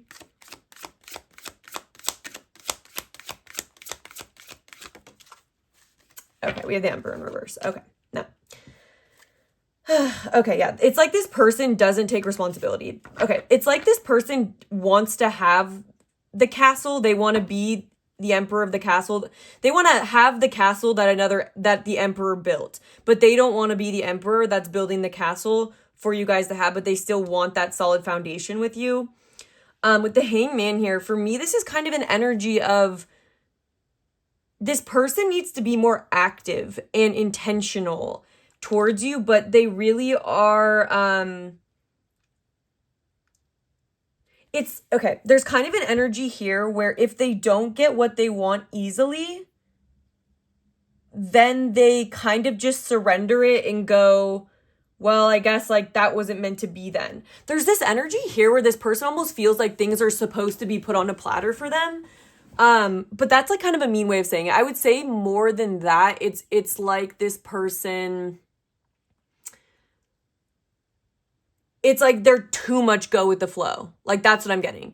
They want the benefits of this Four of Wands, like a happy home, an exciting connection, a sense of community that takes like commitment and building. But then they don't want to do the work that's required to get that. But it's not like they consciously think, oh, this person isn't worth putting investment into. It's more like they underestimate that things like what they have to do almost. Like like, why do they think this? Why do they think this way? That's what I'm like wondering that I need to get into. But there's just this energy of, I'll just let it go if it isn't already the Four of Wands. But it's like, no, like we start at the Ace of Wands, then we go to the Two of Wands, then we go to the Three of Wands, and then we get the Four of Wands. We don't just go from the Ace of Wands. The Ace of Wands is not the Four of Wands. And I feel like this person almost wants that foundation with you, wants to have a level of consistency with you, but they don't want to have to build it and like be patient with it, right? So the Seven of Pentacles is all about pouring into something and being patient with the results. And so that's where this energy is lacking, is like this sense of, over time, things will transform and become more, but that takes time and commitment, and it takes like investment, you know? And it's like this energy of, I want this situation, but I don't. Why is this person this way? I just need to get like an answer for that really quickly. What's the root of this energy? Like, what's their vibe on feeling like it's too much for them? Or like, why do they feel like they don't really need to put energy into it? Why do they expect the Four of Wands without building up to the Four of Wands?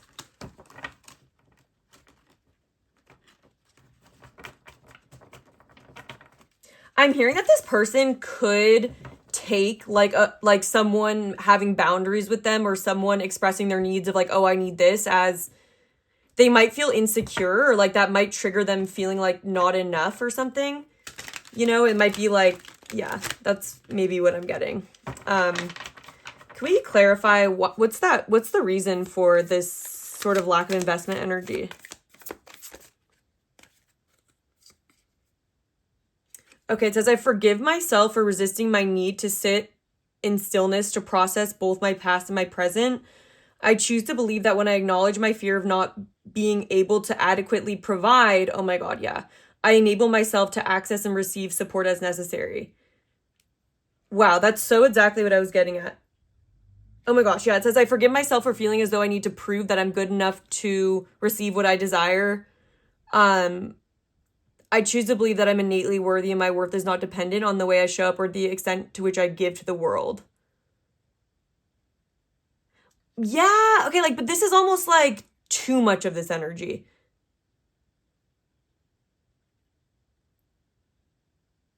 It could be this energy where like this person feels like over the top in this kind of an energy.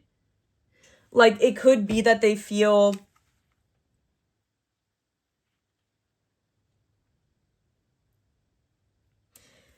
it could be that this person almost thinks that someone is being like, because they're not just giving me what I want, that means that they're trying to make me prove that I'm good enough, or like they're trying to test me. And it might be that maybe this person, like, they might see it as like an overbearing energy, or they might see it as something that they shouldn't have to do. But it's like, no, there's a difference between someone who's like, I don't see your worth, so you need to prove it to me, and someone that's like, I see my worth, so I want to see that reflected in your actions towards me. Does that make sense? Like the difference in that? So I'm seeing it as like a defense mechanism where this person almost feels triggered when someone maybe asks for more of them or puts in a boundary, because it's like they feel like that's them saying you aren't good enough. And then so it says, I forgive myself for resisting my need to sit in stillness to process both my past and present. That's the Hangman and the Death card. So, and again, I was getting that energy where it's like, instead of processing everything, oh yeah, so because they don't sit in process situations, they don't learn from them, and then they don't transform. That's an issue here. So, I'm getting that instead of doing that, you know, they start new beginnings, and then they want to look to someone else to go, see, like, I was worthy. So let's say someone walks away from them because because the person wasn't showing up in a way that was reflecting their value. This person's then thinking, like, they feel like slighted by that, or like someone was being too needy, or like, yeah, they paint the picture wrong in their mind, or exaggerated, and then that happens, and then they move on to a new situation, and they hope that situation is going to give them what they want from the other one. And it's going to prove, and then their ego is like, okay, see, like this person's going to give me what I wanted. And then when they do that, it's going to prove this past person wrong, and it's going to show that I was right. And then when that doesn't happen again, it's like, that's another moment to learn this lesson. But then it's like this person resisting the need to sit still to figure this out is like what needs to be done. But it says, when I acknowledge my fear of not being able to adequately, and then so what I'm seeing here is that this person's afraid to sit still and realize this, because then it triggers this wound around not being enough, right? Because then they might realize that maybe they should have put more in. Maybe they should have, or not like maybe they should have, but there's deep down a fear that they're not able to. So this person has a wound or a fear around not being enough, or not, yeah. And then so because of that, when people like ask them to prove it, that really triggers them. And so their ego is maybe like, I am enough, I shouldn't have to do that. But deep down the wound is that I'm not enough. And so when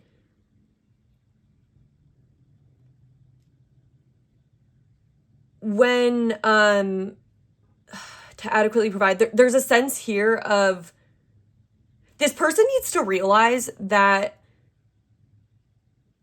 they can communicate what they can give and what their boundaries and needs are also, you know?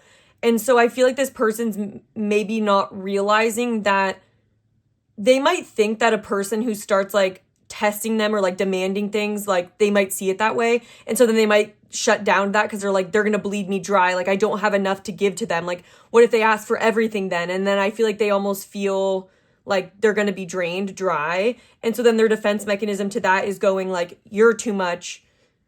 It's not me that should change myself. It's you that should just stop with that. You know what I mean? And so there's just this middle point that this person needs to reach where it's like, okay, there's maybe some truth in both parts. It's like, and then so this person might even avoid getting deeper into relationships because inevitably conversations are going to start coming up around needs and boundaries, right? But in the beginning of a relationship, it's a lot less I mean, it's still healthy to communicate somewhat, but I feel like the earlier on it is, the less conversations, the more you just kind of see how it goes and just hang out, you know? But I feel like later on in a relationship, like what's important to a long-term relationship is the ability to communicate these things. And so I feel like this person, they might have had like a mother figure or a father figure in their life that just made that, like, asked a lot from them, or like maybe needed their emotional needs to be met through them, like enmeshment trauma. That's what I'm seeing here. Yeah. And so it's like you do see this about this person, but I feel like this just adds a little bit more clarity to what you might not see, is sort of that that wound inside of them that is the reason why they're this way. So I hope that clarifies that a little bit. And I feel like it'll keep hurting you though, because yeah, I'm seeing this very clearly. And so this person probably attracts people, and I'm not like, and this is like, this could be your situation, it could not be. I'm not like, you don't have to take everything, but this person likely attracts people who are learning that speaking up for their needs and boundaries is not too much, you know? So while this person's in this energy of they're gonna like make it, they're gonna shut down, or they're gonna push you away, or they're gonna get even less committed if you do that, like that's the lesson though, you know? So it's like this person probably attracts people that are learning that, and then once they learn it through them, they move on. And so that's why this person has this like energy of people walking away, because I hope that makes sense. But then their lesson is supposed to be, it's not too much for a person to ask for their needs and boundaries to be met, or for their needs to be met. Let's say that, like, needs. This person can also have boundaries, because I feel like this person's afraid of someone being needy and taking too much from them, and then being afraid that they can't provide enough.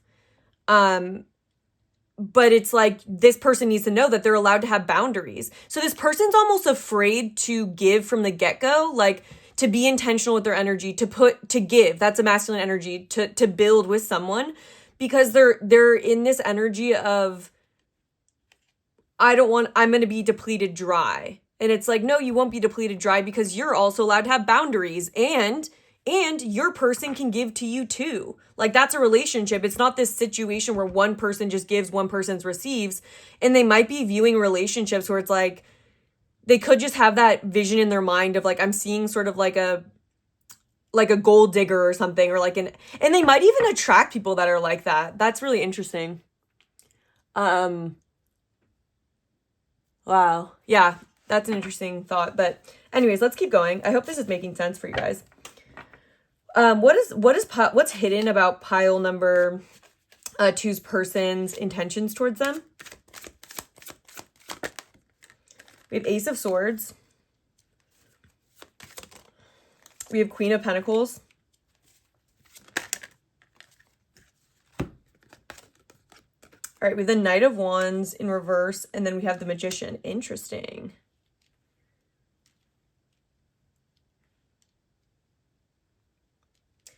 So this is interesting.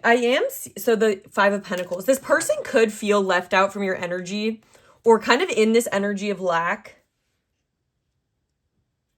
Oh, their intentions. Let me see this. Can we clarify the Queen of Pentacles?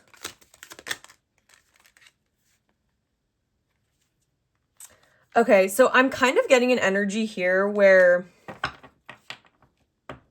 this person may feel like you have the answers for them, or and for those of you who have been working more on their Queen of Pentacles energy, or like their energy of being grounded and being like secure in themselves. Magician. Yeah, there's just kind of an energy here. Let me just ask really quickly. What do they want? Three of Pentacles in reverse. Yeah, okay. So I'm kind of getting this energy where this person, they may intend to be honest with you or give you clarity. But there's a feeling here of this person wanting you to, they might be viewing you. Let me just see. How does pile number two's person, what do they want from them? From them. Okay, we have Queen of Crystals in reverse. We have Page of Pentacles, and then we have the Page of Swords. I feel like this person wants you... Okay, this person is wanting you to not, like, question them or be, like, harsh on them. There's kind of an energy of this person... I don't love this energy just because there's a sense of... They don't want you to have your boundaries and your discernment up, but they do want you to offer them an opportunity. So their intentions are to...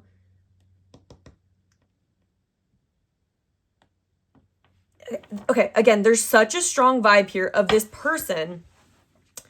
And it's like, as this person gets older, they might even be doing the same situation, but not like in the fire suit, but we have the Queen of Stars upright and the King of Pentacles in reverse for them. And so I'm getting this energy where it's like this person, again, it feels like they're trying to outsource what they need to develop in themselves. And I feel like they look to partners to do that because it's like this person wants you to make them feel more capable or more, like the Magician is very opposite of what this person is like, or the energy that they're in. Like anything is possible. Like I can make anything happen with what's before me. No, this person, or per your explanation, which I am going to use because I feel like it makes sense for this. There's accuracy to your perception. It's like the Four of Cups and the Empress in reverse is this energy of woe is me. The Magician is like, I can make anything out of anything, you know? And so this person might feel like you're like that, and then you could help them with it without... This person feels like you can give them clarity. I feel like their intention is to seek clarity from you, to see what you could do for them. But I don't think this person like thinks like this. And I don't think this is even like a horrible person or anything. I just think that they have a lot of subconscious patterns and things that they need to work through. I want to pull one more for their intentions from this Oracle deck.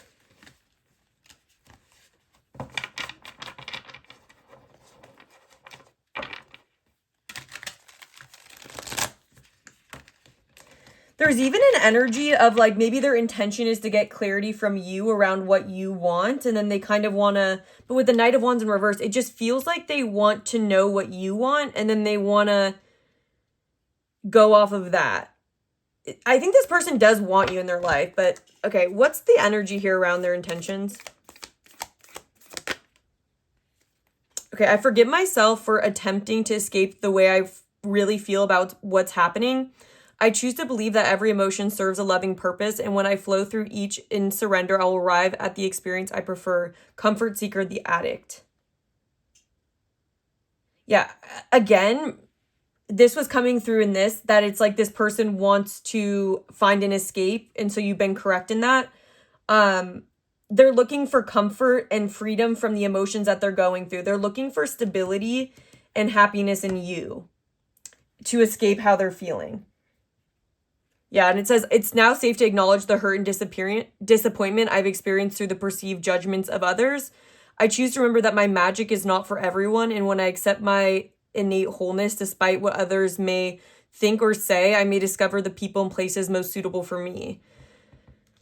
Yeah, and so it just feels like there's this energy of them running away from this sense of inadequacy or this sense of pain that they've experienced at the hands of other people, or like just from their past. They keep thinking it's outside of them that's going to heal this hurt that they have inside. So their intentions are they want to escape what's going on through... I'm seeing that TikTok thing where it's like, would you like to join forces, or would you like to make an allegiance or something? It's like, I'm this. Would you like to form an allegiance? Like there's kind of this like trauma bond that this person tends to form with people. And so, but I feel like you're really seeing through the situation here. All right, let's see what we want to go into for the extended reading. I want to see if you put energy into this connection, like where would it go? Like, would this person change, or what could the future look like with this person if you guys are considering putting energy into it? That's the first thing that we're going to look at. Then I want to see how this person views you at this time currently. How do they view you? Because I feel like that's going to give a lot of insight into this situation for some reason. How do they view pile number 2? And then we will look at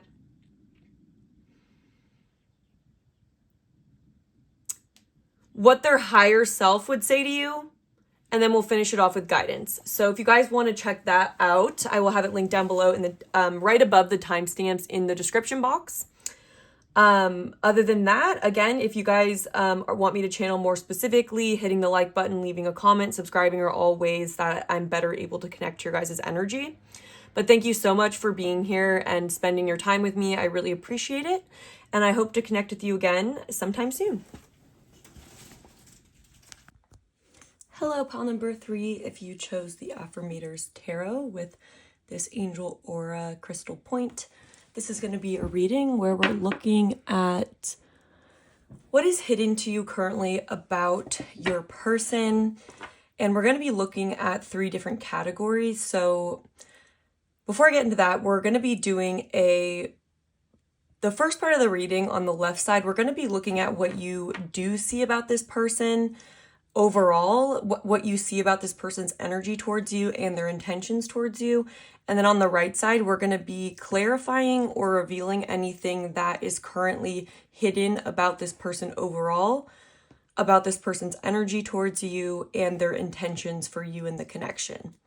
So the left side should be a really good energy check-in for you guys to see whether or not this is your pile, whether or not this is the person that you want to listen to a reading about. So Spirit, please tune me into pile number 3's energy.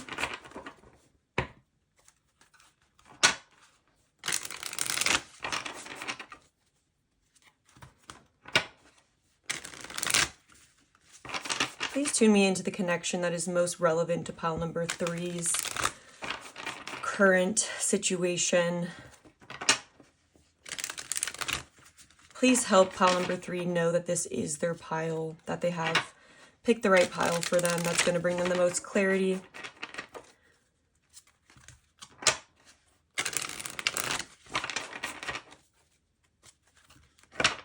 Okay. Spirit, for pile number 3, how do they currently, what do they see about this person overall? What's their view of this person overall? All right, we have the Wheel of Fortune.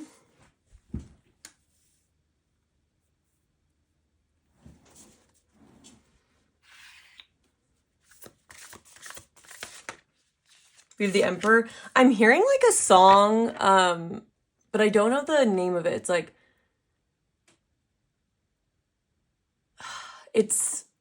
I hate when this happens. I've been channeling songs that I don't know that well recently, but it's like it almost sounds like country, but then it's not country. It's like a whole blah, blah. Oh God, I'm not gonna be able to sing it. But anyways, Wheel of Fortune, the Emperor. How does pile number 3 view their person overall?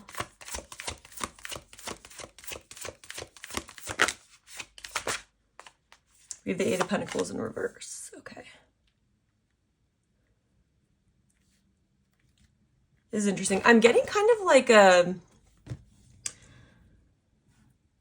don't know, like a cool kind of guy, or like a guy that's like sort of nonchalant. It doesn't have to be a guy. This could also be a female, but the energy comes off like, oh my God, this song is playing so loud, but I don't know it. And it's such a common song.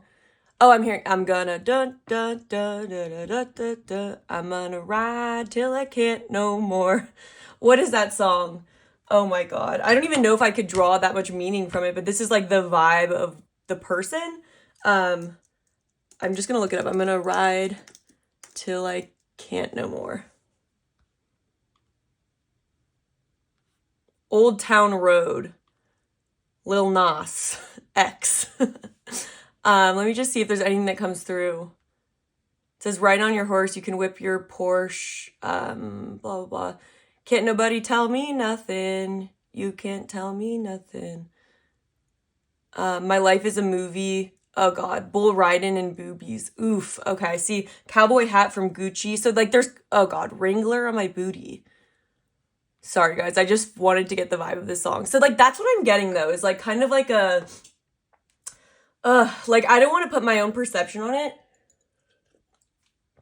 because it's not like I'm not getting that you don't view this person necessarily. Well, it depends. I'm just going to say some of you guys might have different opinions on this energy, but I'm getting kind of a nonchalant sort of I'm in control energy. Like whatever happens, happens. Like it's bizarre because it's like a mix of this Emperor and the Wheel of Fortune. So and the 8 of Pentacles in reverse. So it's this feeling of, I don't really have to try that hard. Like I'm lucky, or okay, I'm trying to put this together. This reminds me of sort of like a guy's attitude that like they could have a good sense of humor though, so that's why it doesn't have to be super like douchey is kind of what I'm getting. But like it's kind of like, but this person could have a good sense of humor that goes along with it, because I pick up on energies on this channel that are like coming off very like manipulative. I'm not getting that from this person. I'm just getting that they might have like a big kind of personality where they there's just this energy of like life's good. Like I could see this person like posting on their Instagram story like I don't know, just like their lifestyle or something, and just kind of like, this person likes to come off like nonchalant, or they don't like care that much, but that like they are happy and in control and sort of a cool, I guess. Like I feel like this person comes off like a cool guy, but that is like maybe relatable on some other level as well. I'm getting a good sense of humor from this person, but I'm also getting this energy that's kind of like this is the kind of guy that would just like they would make people laugh, but like everyone would be like, shut up. You know what I mean? Because they're being like annoying, but they kind of know they're being annoying. Does that make sense? I'm trying to like, it's the kind of guy that would be popular though. It's like a popular guy, but, and this could be a girl's energy, I guess. But it just is coming through in more of like a male archetype that I've seen before in my life, where it's kind of like, you know, they kind of act like they're like hot or something, but they don't even have to be super attractive. It's just kind of like the energy that they have. And then I could also see like this person, like probably people like mess with them though, or like they attract a lot of like, because they act like this, people just want to kind of like mess with them, and I feel like they kind of enjoy that attention though. So it's like, it's not like this person is actually like really conceited or like horrible or something. It's more just like they kind of act like they don't really have to like, you know, bother too much, and you know, whatever happens like with the Wheel of Fortune, and like life's kind of good, or like you're not going to catch me like stressing or like overthinking, but like deep down they might not even be like that. It just might be kind of the way that they come off. I hope that makes sense. This is like your perception, so hopefully this would resonate. If not, you guys, you know, feel free to pick another pile, but this is what I'm getting so far. But let's get more into it. So how does pile number 3 view this person's energy towards them? Yeah, King of Pentacles for sure. I'm really getting like this I'm in control sort of like calm, cool, collected. Like it's a very masculine kind of an energy. Yeah, for sure. Okay. What is pile number 3's person's energy towards them like? Or how do they perceive pile number 3's person's energy towards them? We have 7 of Cups in reverse. How do they perceive their energy towards them? We have Strength in reverse. All right, 7 of Wands. Let me see. Just get this in a position.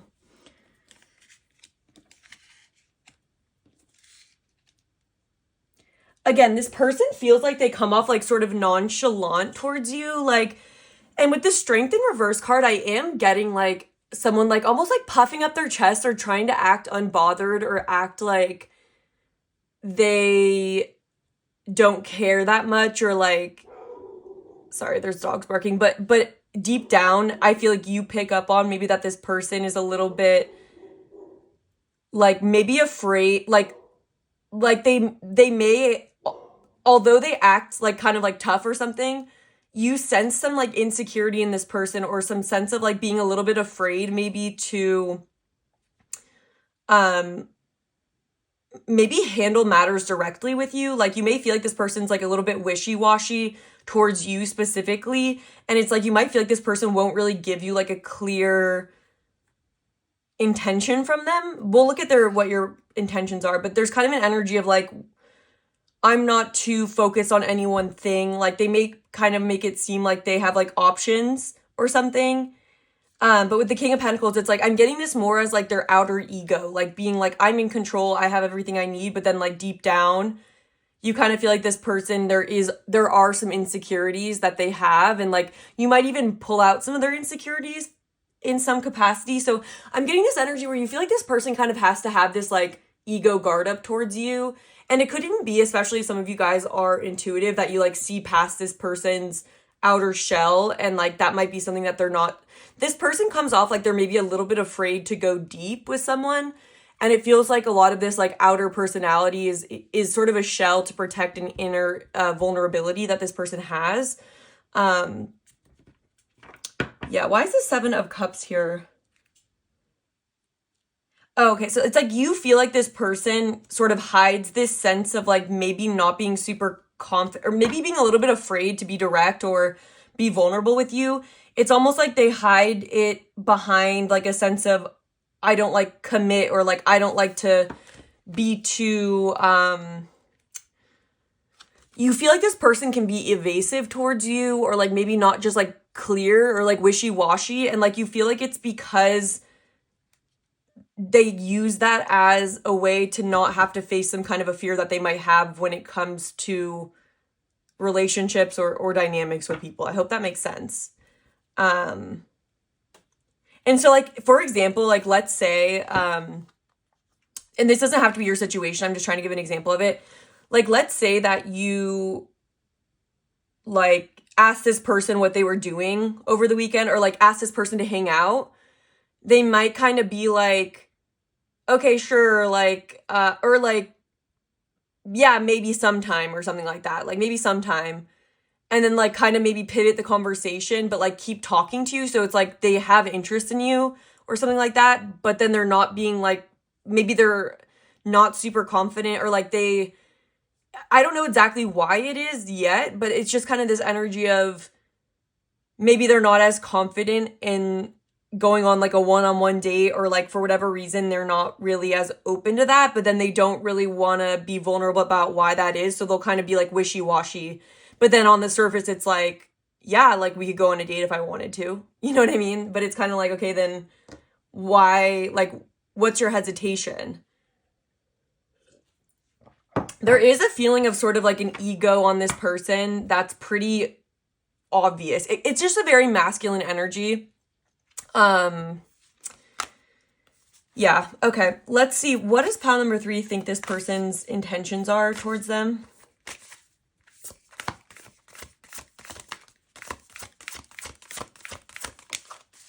We have the Empress in reverse.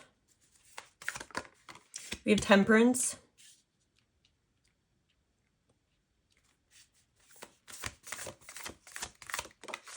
And we have Judgment in reverse. Yeah, I'm really getting this energy where you feel like this person, with this Temperance card, it's interesting because the meaning that's coming through is a little bit different than usual. There's an energy here of this person wanting to like keep things cool with you, or like level, or like in control. Like they don't want you to get too disappointed in them, or like too frustrated, or like not.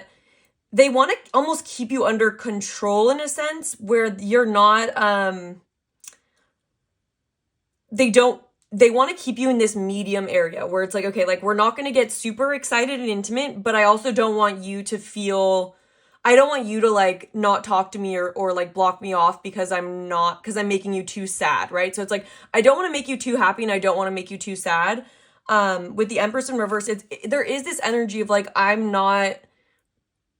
there's like almost this feeling of I'm not going to give you what you deserve in a sense, but I'm also not going to make it seem like I'm never going to. And that's like this Judgment in reverse. So you feel like this person's intentions are to kind of remain in this like wishy-washy sort of energy, where they're not really making a decision, or they're not really looking at their behavior. There's kind of an energy here of like, it feels a little bit frustrating because it feels like they won't really tell you. It's like they do this to avoid having to go deeper within themselves, right? And so it's almost like if you were to get really close with them, and then like let's say you started feeling more attached to them, and like let's say it was going to be like a happy relationship, it's like this person's afraid of that because that would require more intimacy, and that might kind of make them open up more or face some of their fears with Strength in reverse. Like might make them face some of their fears of vulnerability, or their fears of inadequacy, maybe not being enough, like things like that. And then this person, it's almost like they also don't want to make you really mad, or like they don't want you to have a strong negative reaction towards them, because they don't want to face the fact that maybe what they're doing with you isn't fair, right? And so this is like this Judgment in reverse, where they don't really want to have to look at their behavior and go, this is what they don't want. They don't want to have to take your response and feedback as a reflection of themselves, right? And so this person doesn't really want to see themselves through other people, but like all relationships are mirrors to ourselves. And so this person almost tries to avoid getting closer with themselves through interacting with others. So this person might even try to keep things more like surface level, light and casual. So again, so it's like, let's say you were to get very upset with this person, they would not want that, because they would not want to have to ask themselves, like, was I messed up in this situation? Do I need to change something? You know? And then it's like this person doesn't want to have to do that, but then they also don't want to have to face whatever blockages they have around intimacy if they did let things get better. But there is this energy overall, like, where they just want to keep things, like, cool. Like, there's also an energy here of, like, if you ever tried to, like, say something more serious to them, I feel like they would try to keep it really, like, it's almost like damage control, where it's like they tried to pivot it. They don't want any too extreme of an emotion with temperance here. It's like they just want to keep things cool. They want to keep things chill. They don't want, you know, anything too intense is kind of what I'm getting. Or that's what I feel like you're picking up from them. Yeah, and so we also have the Six of Cups. Yeah, literally. Sorry, not the Six of Cups. We have the Three of Cups in reverse, the Page of Wands, and the Three of Wands. There's an energy here of, like, I don't want to promise anything or get any expectations up. And Three of Cups, it's like there's this casual kind of an energy to this person. Yeah. Okay. Let me get a sip of water, and then we'll go into what maybe you're not seeing. And some of that could even be, like, what I've already said, is that, like, you guys might just be feeling like, why is this person like this? Or I don't really get why they're, like, talking to me, but then they don't want it to be this or that. Like, where is this going? There's a big question of, like, what is this?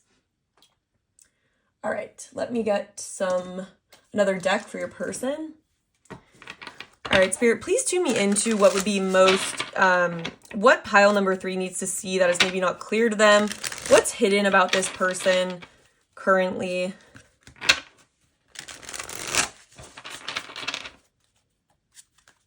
Yeah, you ain't gonna tell me nothing. There's just this energy of, like, I'm unbothered, but it's like because I'm actually afraid to go any deeper than being bothered. You know what I mean? Like, yeah, I'm gonna ride till I can't no more. That song is just really coming through.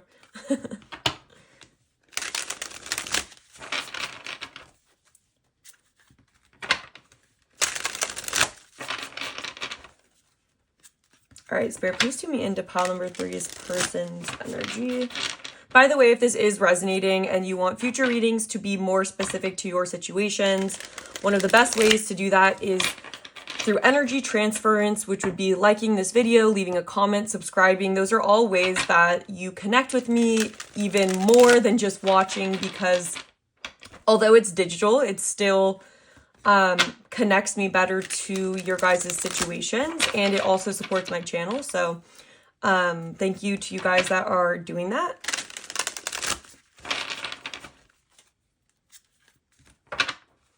Also, there will be an extended reading. It's going to be different for every pile, so stay tuned. If you guys are looking for more information on this person, I will be like figuring out what to go into based on what seems like most relevant to you guys, or what would be most helpful. So, all right, what does pile number 3 not currently see about their person overall?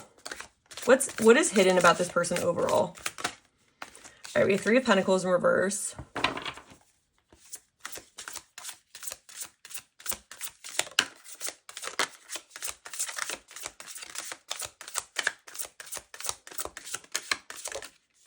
We have 9 of Wands in reverse.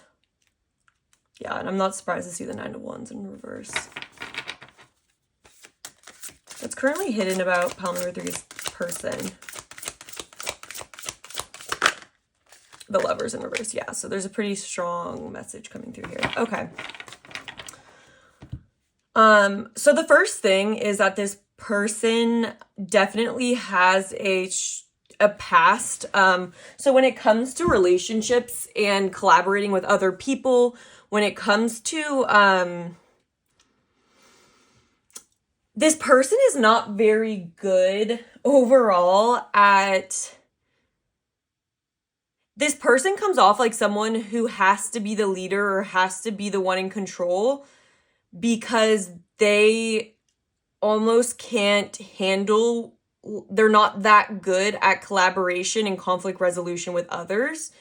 I feel like this is someone who maybe like they may be the kind of person that has gotten to a higher level in life, maybe in work, that doesn't have to be the case. But just for some of you, I'm getting where it's like, this is someone who would listen to an authority that was over them. There's a very like bureaucratic energy to this person where it's like, I don't know if that's the right word, but they're like, this person's like a hierarchical person. So it's like, if they have someone who's superior to them, they're going to be submissive to them. But if they're like, they're not that good with their peers is what I'm trying to say. Like, this person works better in a competitive environment or one where they're in control, or someone is very directly in control above them, because it's like a very clear role is what I'm getting. And so with the Lovers in reverse, it's like, what you might not see about this person overall is that they don't, so the Lovers is all about being able to have like harmony with other people. And it's like, it's Gemini. And so it's, let me see if there's any other. We have Aries, we have Leo, we have Sagittarius here as well. Just for relevant signs, but, Gemini is all about like communication, right? And for me, it's this energy of like openness to both sides of a situation, number one. And it's like about collecting information and communicating. There's an energy here where this person is not very open to other people's points of view. It's like they might not even be the best at communicating, like, unless it's like just their idea that they're communicating or they're leading other people. But like when it comes to taking into account other people's ideas and brainstorming and sort of like collaborating, this is like a huge weakness of this person. And so I feel like it could even be an insecurity of theirs where they kind of feel like they have to be in this position of like control, because, and maybe even this person hasn't been super popular in the past. Like, I'm getting an energy, this is really interesting. Let me get a sip of water, but this person could have insecurities, especially when they were younger, where they might have like,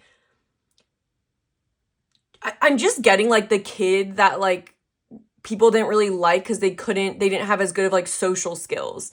And this person could even lack some like social skills, and that might not be obvious because I feel like they come off very like nonchalant or just like and I said it's like coming off like a popular sort of a guy, but it's like, and this could be someone who's like trying to live this out later in life, right? Like someone who maybe wasn't popular when they were a kid, and so now they're trying to like have that experience based on, especially if this is like something to do with like their work. Like I could just see this being someone who has like sort of a revenge, like someone who wasn't very popular and like is like, look at me now, you know what I mean? Like, I'm getting paper, you know? So it's like this person maybe has put a lot of their self-worth into like their status or their money, and just like to kind of be like, look, like you guys don't have anything over me now, you know? I'm just getting that. But what I'm really seeing here is that with the 9 of Wands, they haven't like there's sort of I'm getting like the cowardly lion like energy, like from Wizard of Oz, where, you know, this person comes out and he's like and then he's like actually terrified, you know, when the first thing happens, and he's like, you know, he wants his courage from the Wizard of Oz, but like he like kind of acts like he has it. But with the 9 of Wands in reverse, it's like this person hasn't overcome maybe some of the challenges they've had getting along with other people, and they've just coped with it in a way that almost is just like an ego fear-based response. And so like with the Lovers here in reverse, for me, this is also when you kind of live your life in a way that is fear-based rather than love-based. I think that this person is sort of, I start like handicapped, but that's not the right word. It's like, even for some of you, and I like just take this lightly, I really am not trying to ever diagnose anyone through these readings, but just sometimes things come to mind, and I don't want to like trigger anyone, but I'm just saying like there could even be like a slight like social disability. And so like for me, like they could be neurodivergent, like on the spectrum on some capacity even. So like, because I'm not getting like a vibe where this person like has really bad intentions. I'm more getting that it's like they have just like wounds and insecurities around getting along with other people. I hope that makes sense. And it's almost like they've set up their life where they're more in control, so they don't really have to.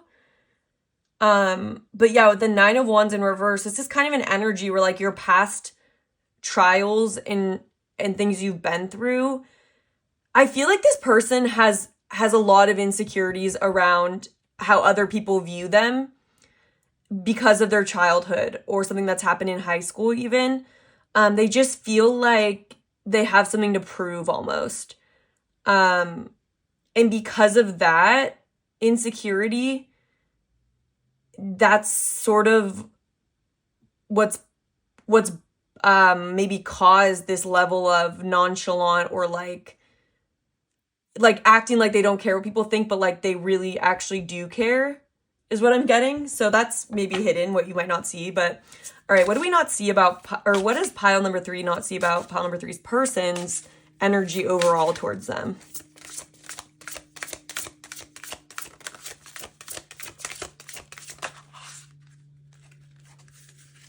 All right, we have the Knight of Wands, we have the Five of Swords, and then we have the Hermit.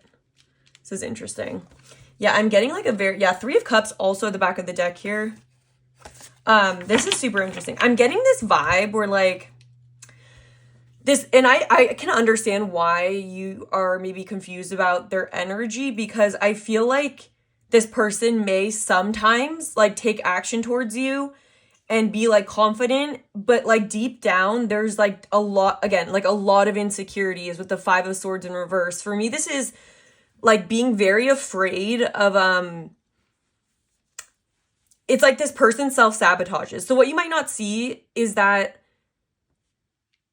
they don't feel as confident as you think they do with the Emperor and the King of Pentacles. Like we have the Knight of Wands and the Hermit. And so we have Virgo here as well. So what you might not see is like this person maybe does feel attraction and like they maybe do actually feel like interested in you. But then there's this level of, I feel like this person has been on the other side of Five of Swords situations where maybe they felt like defeated by other people, or they just have their guard up, where it's like, I think one of this person's worst fears in life would be might be rejection. Like I think this person's very rejection sensitive. And so I feel like they might take action sometimes when they feel confident, or like they just have like a spurt of that. But very quickly, I feel like they feel vulnerable whenever they put themselves out there, or they like say too much or give too much of their energy. And so I feel like as soon as they do that, they go into this self-sabotage energy where they're like, oh, I don't want to be the one who looks stupid or the one that, is defeated. So like, I'm just going to pull back with the Hermit here. Like, I'm just going to like, hide almost. There's almost like a hiding energy where it's like, okay, there's a very strong push and pull where it's like, okay, I put this energy out there. Wow, I feel way too vulnerable now. I'm going to hide in my shell. And so I don't think it's that this person has like a bunch of other options, or that they're like not, you are right that they are acting from fear and they are avoiding, facing their fears. But just like the way that they do that is by hiding.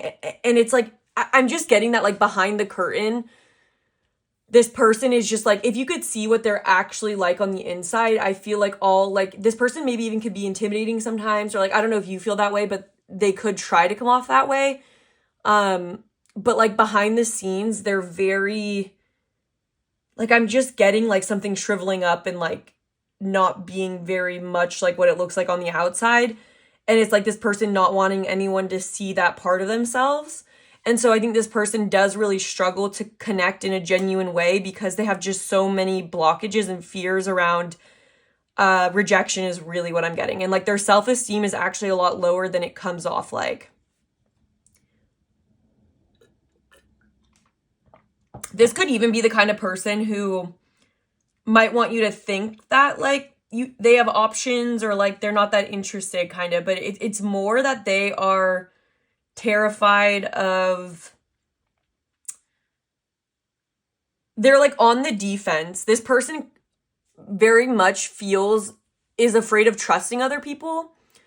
And so this person is afraid of that you would embarrass them, or like that you wouldn't have good intentions towards them. So it's one of those situations where I am going to leave you before you leave me, or I'm going to hurt you before you hurt me, because I assume that you're going to hurt me because I've been hurt in the past. So I just assume that it's going to go down like that. And like the last time I opened myself up or like when I did do that, I got embarrassed, or like, and I'm even getting like something from this person's past where it's like, I think they have, maybe they've even been bullied or something, but I'm getting where I think this person has been more open, and I feel like someone like might have really like, it wasn't just like someone wasn't interested, they might have even like made fun of them or something like that.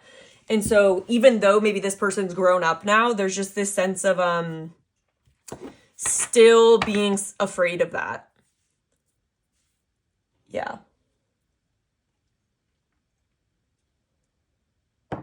And like this person would rather let you think that maybe they aren't interested, or like they might let you think that you're not good enough or something like that, because that's better to them than you seeing the truth that they like. I'm just seeing this little like little fish there. Like I feel like that's how this person feels. Like this little shriveled up fish.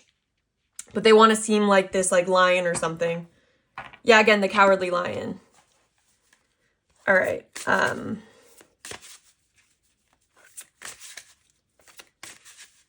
And it's like this with the Hermit, I'm also getting like Virgo, like sort of a perfectionistic energy where like they could be really critical of themselves. So they might even be critical of other people, but I feel like there's this like intense, they're really hard on themselves. Even though they try to come off like they don't care that much, like they are really hard on themselves. And they're prone to like beating themselves up in their own head as well. They're very critical. Yeah, okay. So what does pile number 3 not see about this person's intentions towards them? Be the Magician.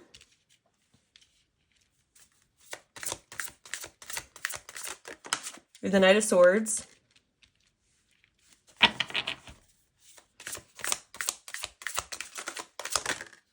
Be the Eight of Pentacles in reverse.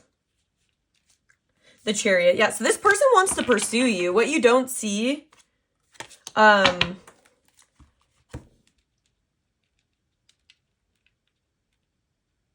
hearing, I've got my eye on you. Oh God, I'm even hearing like every move you make. Oh my God, I'm also hearing the song, a lot is just pouring in. I wish I was special, but I'm a freak.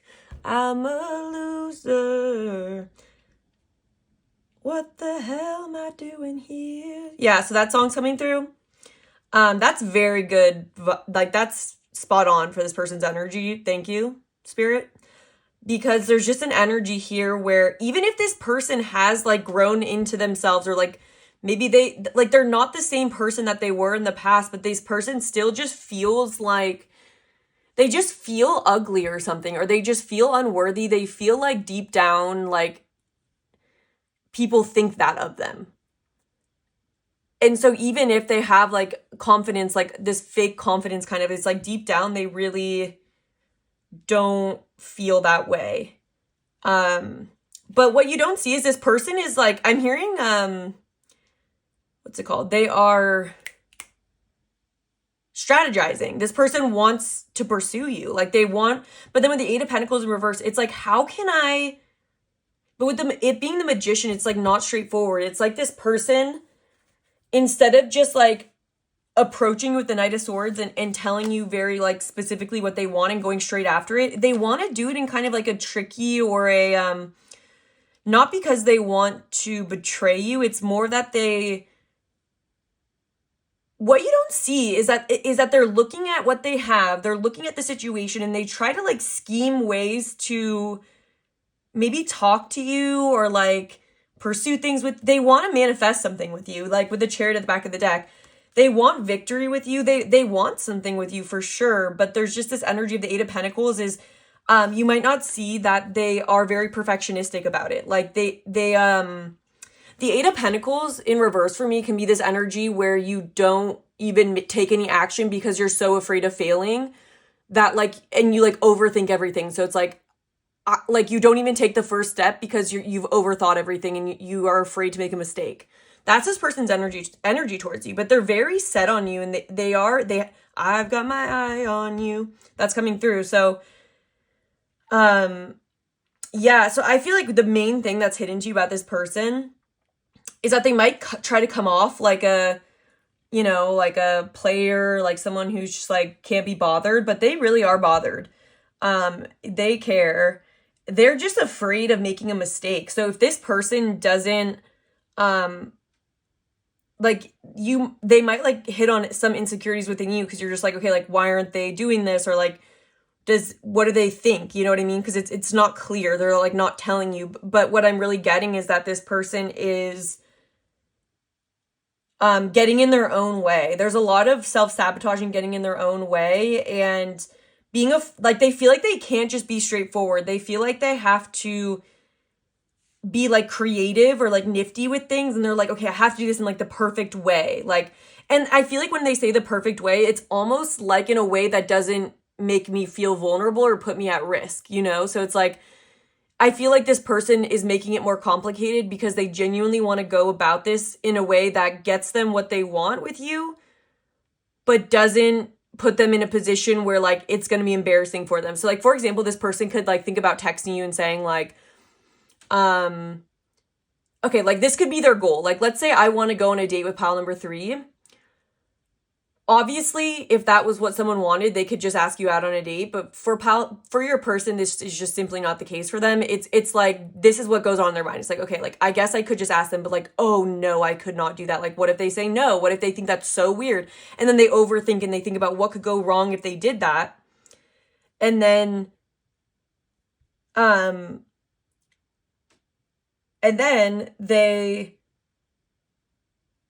sorry, I just like went down a spiral in my mind for a second. I feel like just like that, it's like then they get distracted and like they get anxious and then they just like go into hermit.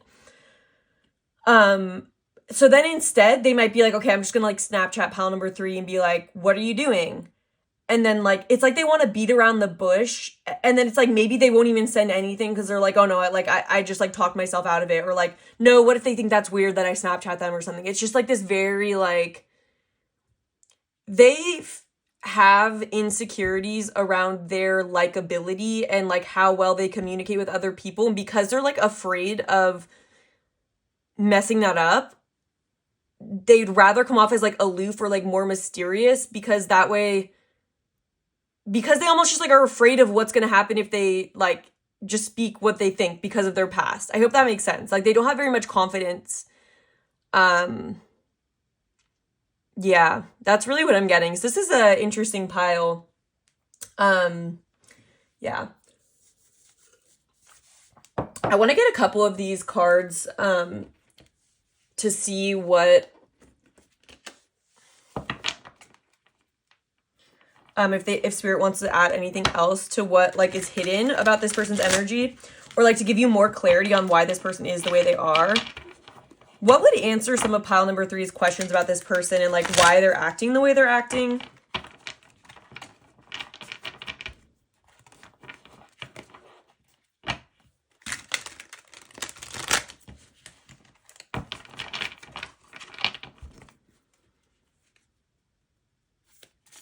What's the root of some of this? It says, I forgive myself for forcing my desire to control my experience instead of trusting in life's natural unfolding. I choose to believe that life is paving my path with a divine intelligence not yet accessible to me, and that in time the loving purpose of it all will be revealed. So yeah, and so that's what I was getting, is like this person feels like they have to be in control. Yeah, and it's like this magician energy and this chariot. It's like there's an energy here where this person feels like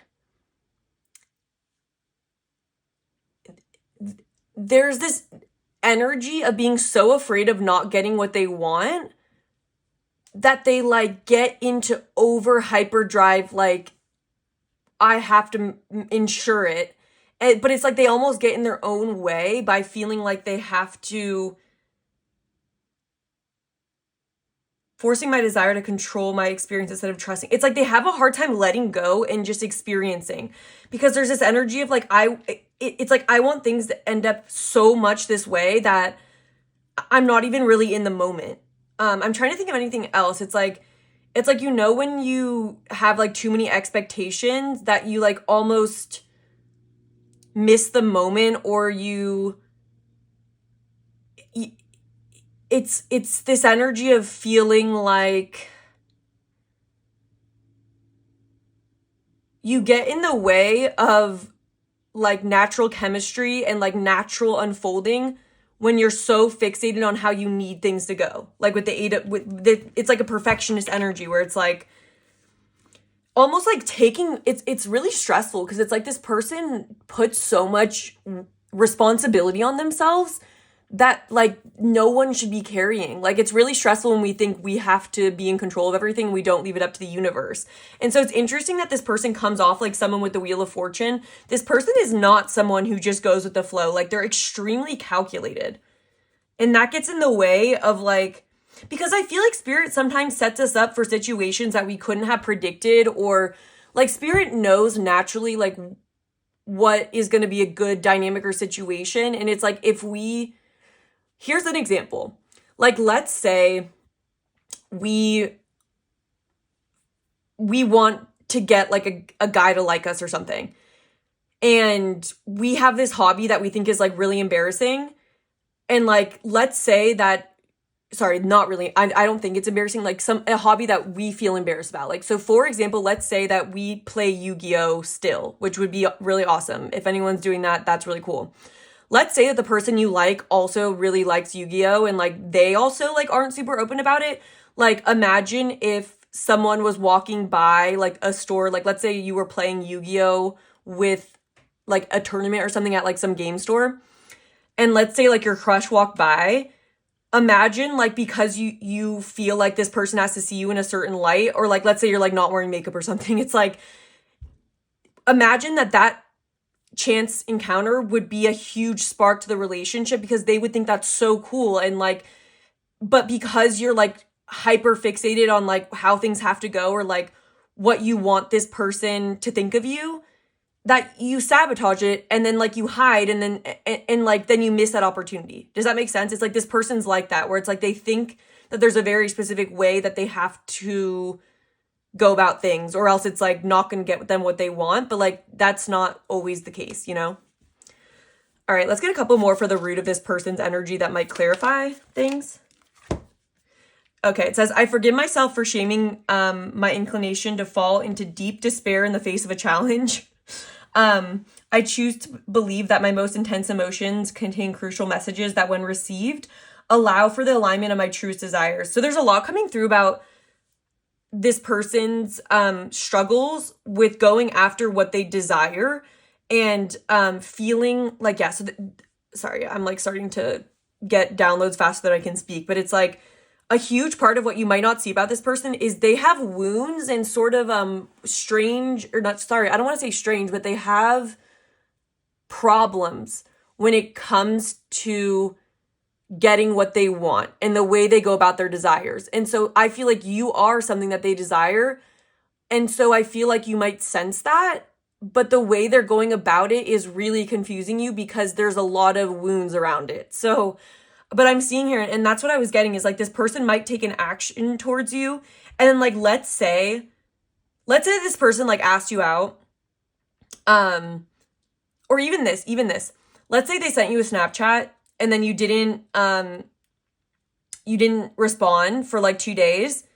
This person would like shut down, like go into this Five of Swords energy and hide from you and like maybe like really like be weird the next time. But like maybe you didn't even like check your Snapchat or something because you don't go on that often. It's like they fall apart at the slightest sign that things aren't going according to their plan. And it's like, instead of taking that as fact that means something about what this person thinks about you, maybe that'd be a good time to reflect on, why do I feel so intensely when something like this happens? What does that tell me about myself? Like maybe I need to heal that. I feel like that's what Spirit's saying, is that they're very like sensitive to things and they don't really take into account how it might be their own wounds that are causing them to think a certain way. They kind of just take it as truth. It says, I forgive myself for feeling as though I need others to be for me what I must first be for myself. I choose to believe that I am fully capable of providing myself with all that I need as long as I clarify my desires and commit to be guided there as life seems fit. It says desires again are coming out. Like it's not always desires coming out. So it says,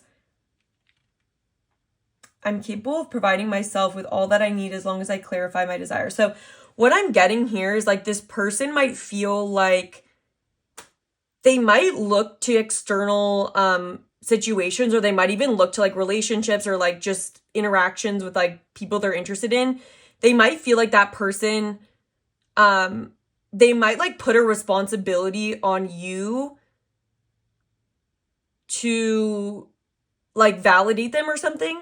Or like they might feel like they need you to see them in a certain way when it's like maybe they need to see themselves in a certain way, right? It's like they kind of want other people to fill a void within them.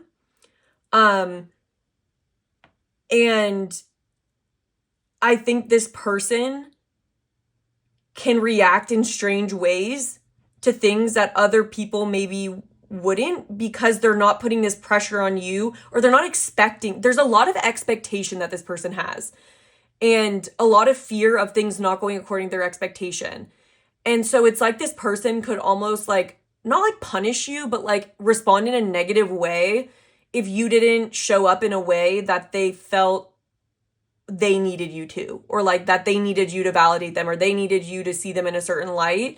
But then that blocks intimacy, right? So it's like, but yeah. And so it's like, if this person needs more confidence, that's something they need to find within themselves, and not look to like other situations for, like, because that would very much limit like your ability to speak up for your needs. And I'm also getting this energy where it's like, I feel like if you show any sign that like you are not happy with this person, or like that you want something else, I feel like they would run for the hills, because they were putting this like expectation on you that like you need to see them as competent and like efficient. Like you can't have a complaint about them, not because they think that you're ridiculous for that, but because it triggers a wound in them. I hope that makes sense. And then they might like run away. I'm just getting a very like skittish energy. Okay, so that's what I'm getting for you guys. What should we go into for the extended? I want to see what this person's honest feelings for you are, because I feel like that hasn't come through as much. I want to see how they really feel about you. I want to see how they see you, how they view you, how they feel about you. I want to get an honest message from them if they were telling you the truth, and then I'll get you some guidance on this connection. So if you guys want to check that out, I will have it in the description box right above the timestamps, a link to Vimeo. Other than that, again, through liking the video, leaving a comment, subscribing, those are all ways that we can better connect with each other. And I do enjoy reading all of your comments, and I try to get back to them and at least acknowledge them. So I do really appreciate you guys for connecting with me, and just even being here and spending your time. I really love being able to do this, and thank you guys so much for your time, and I hope this was helpful. I hope this brought you some clarity, and I hope to connect with you again sometime soon.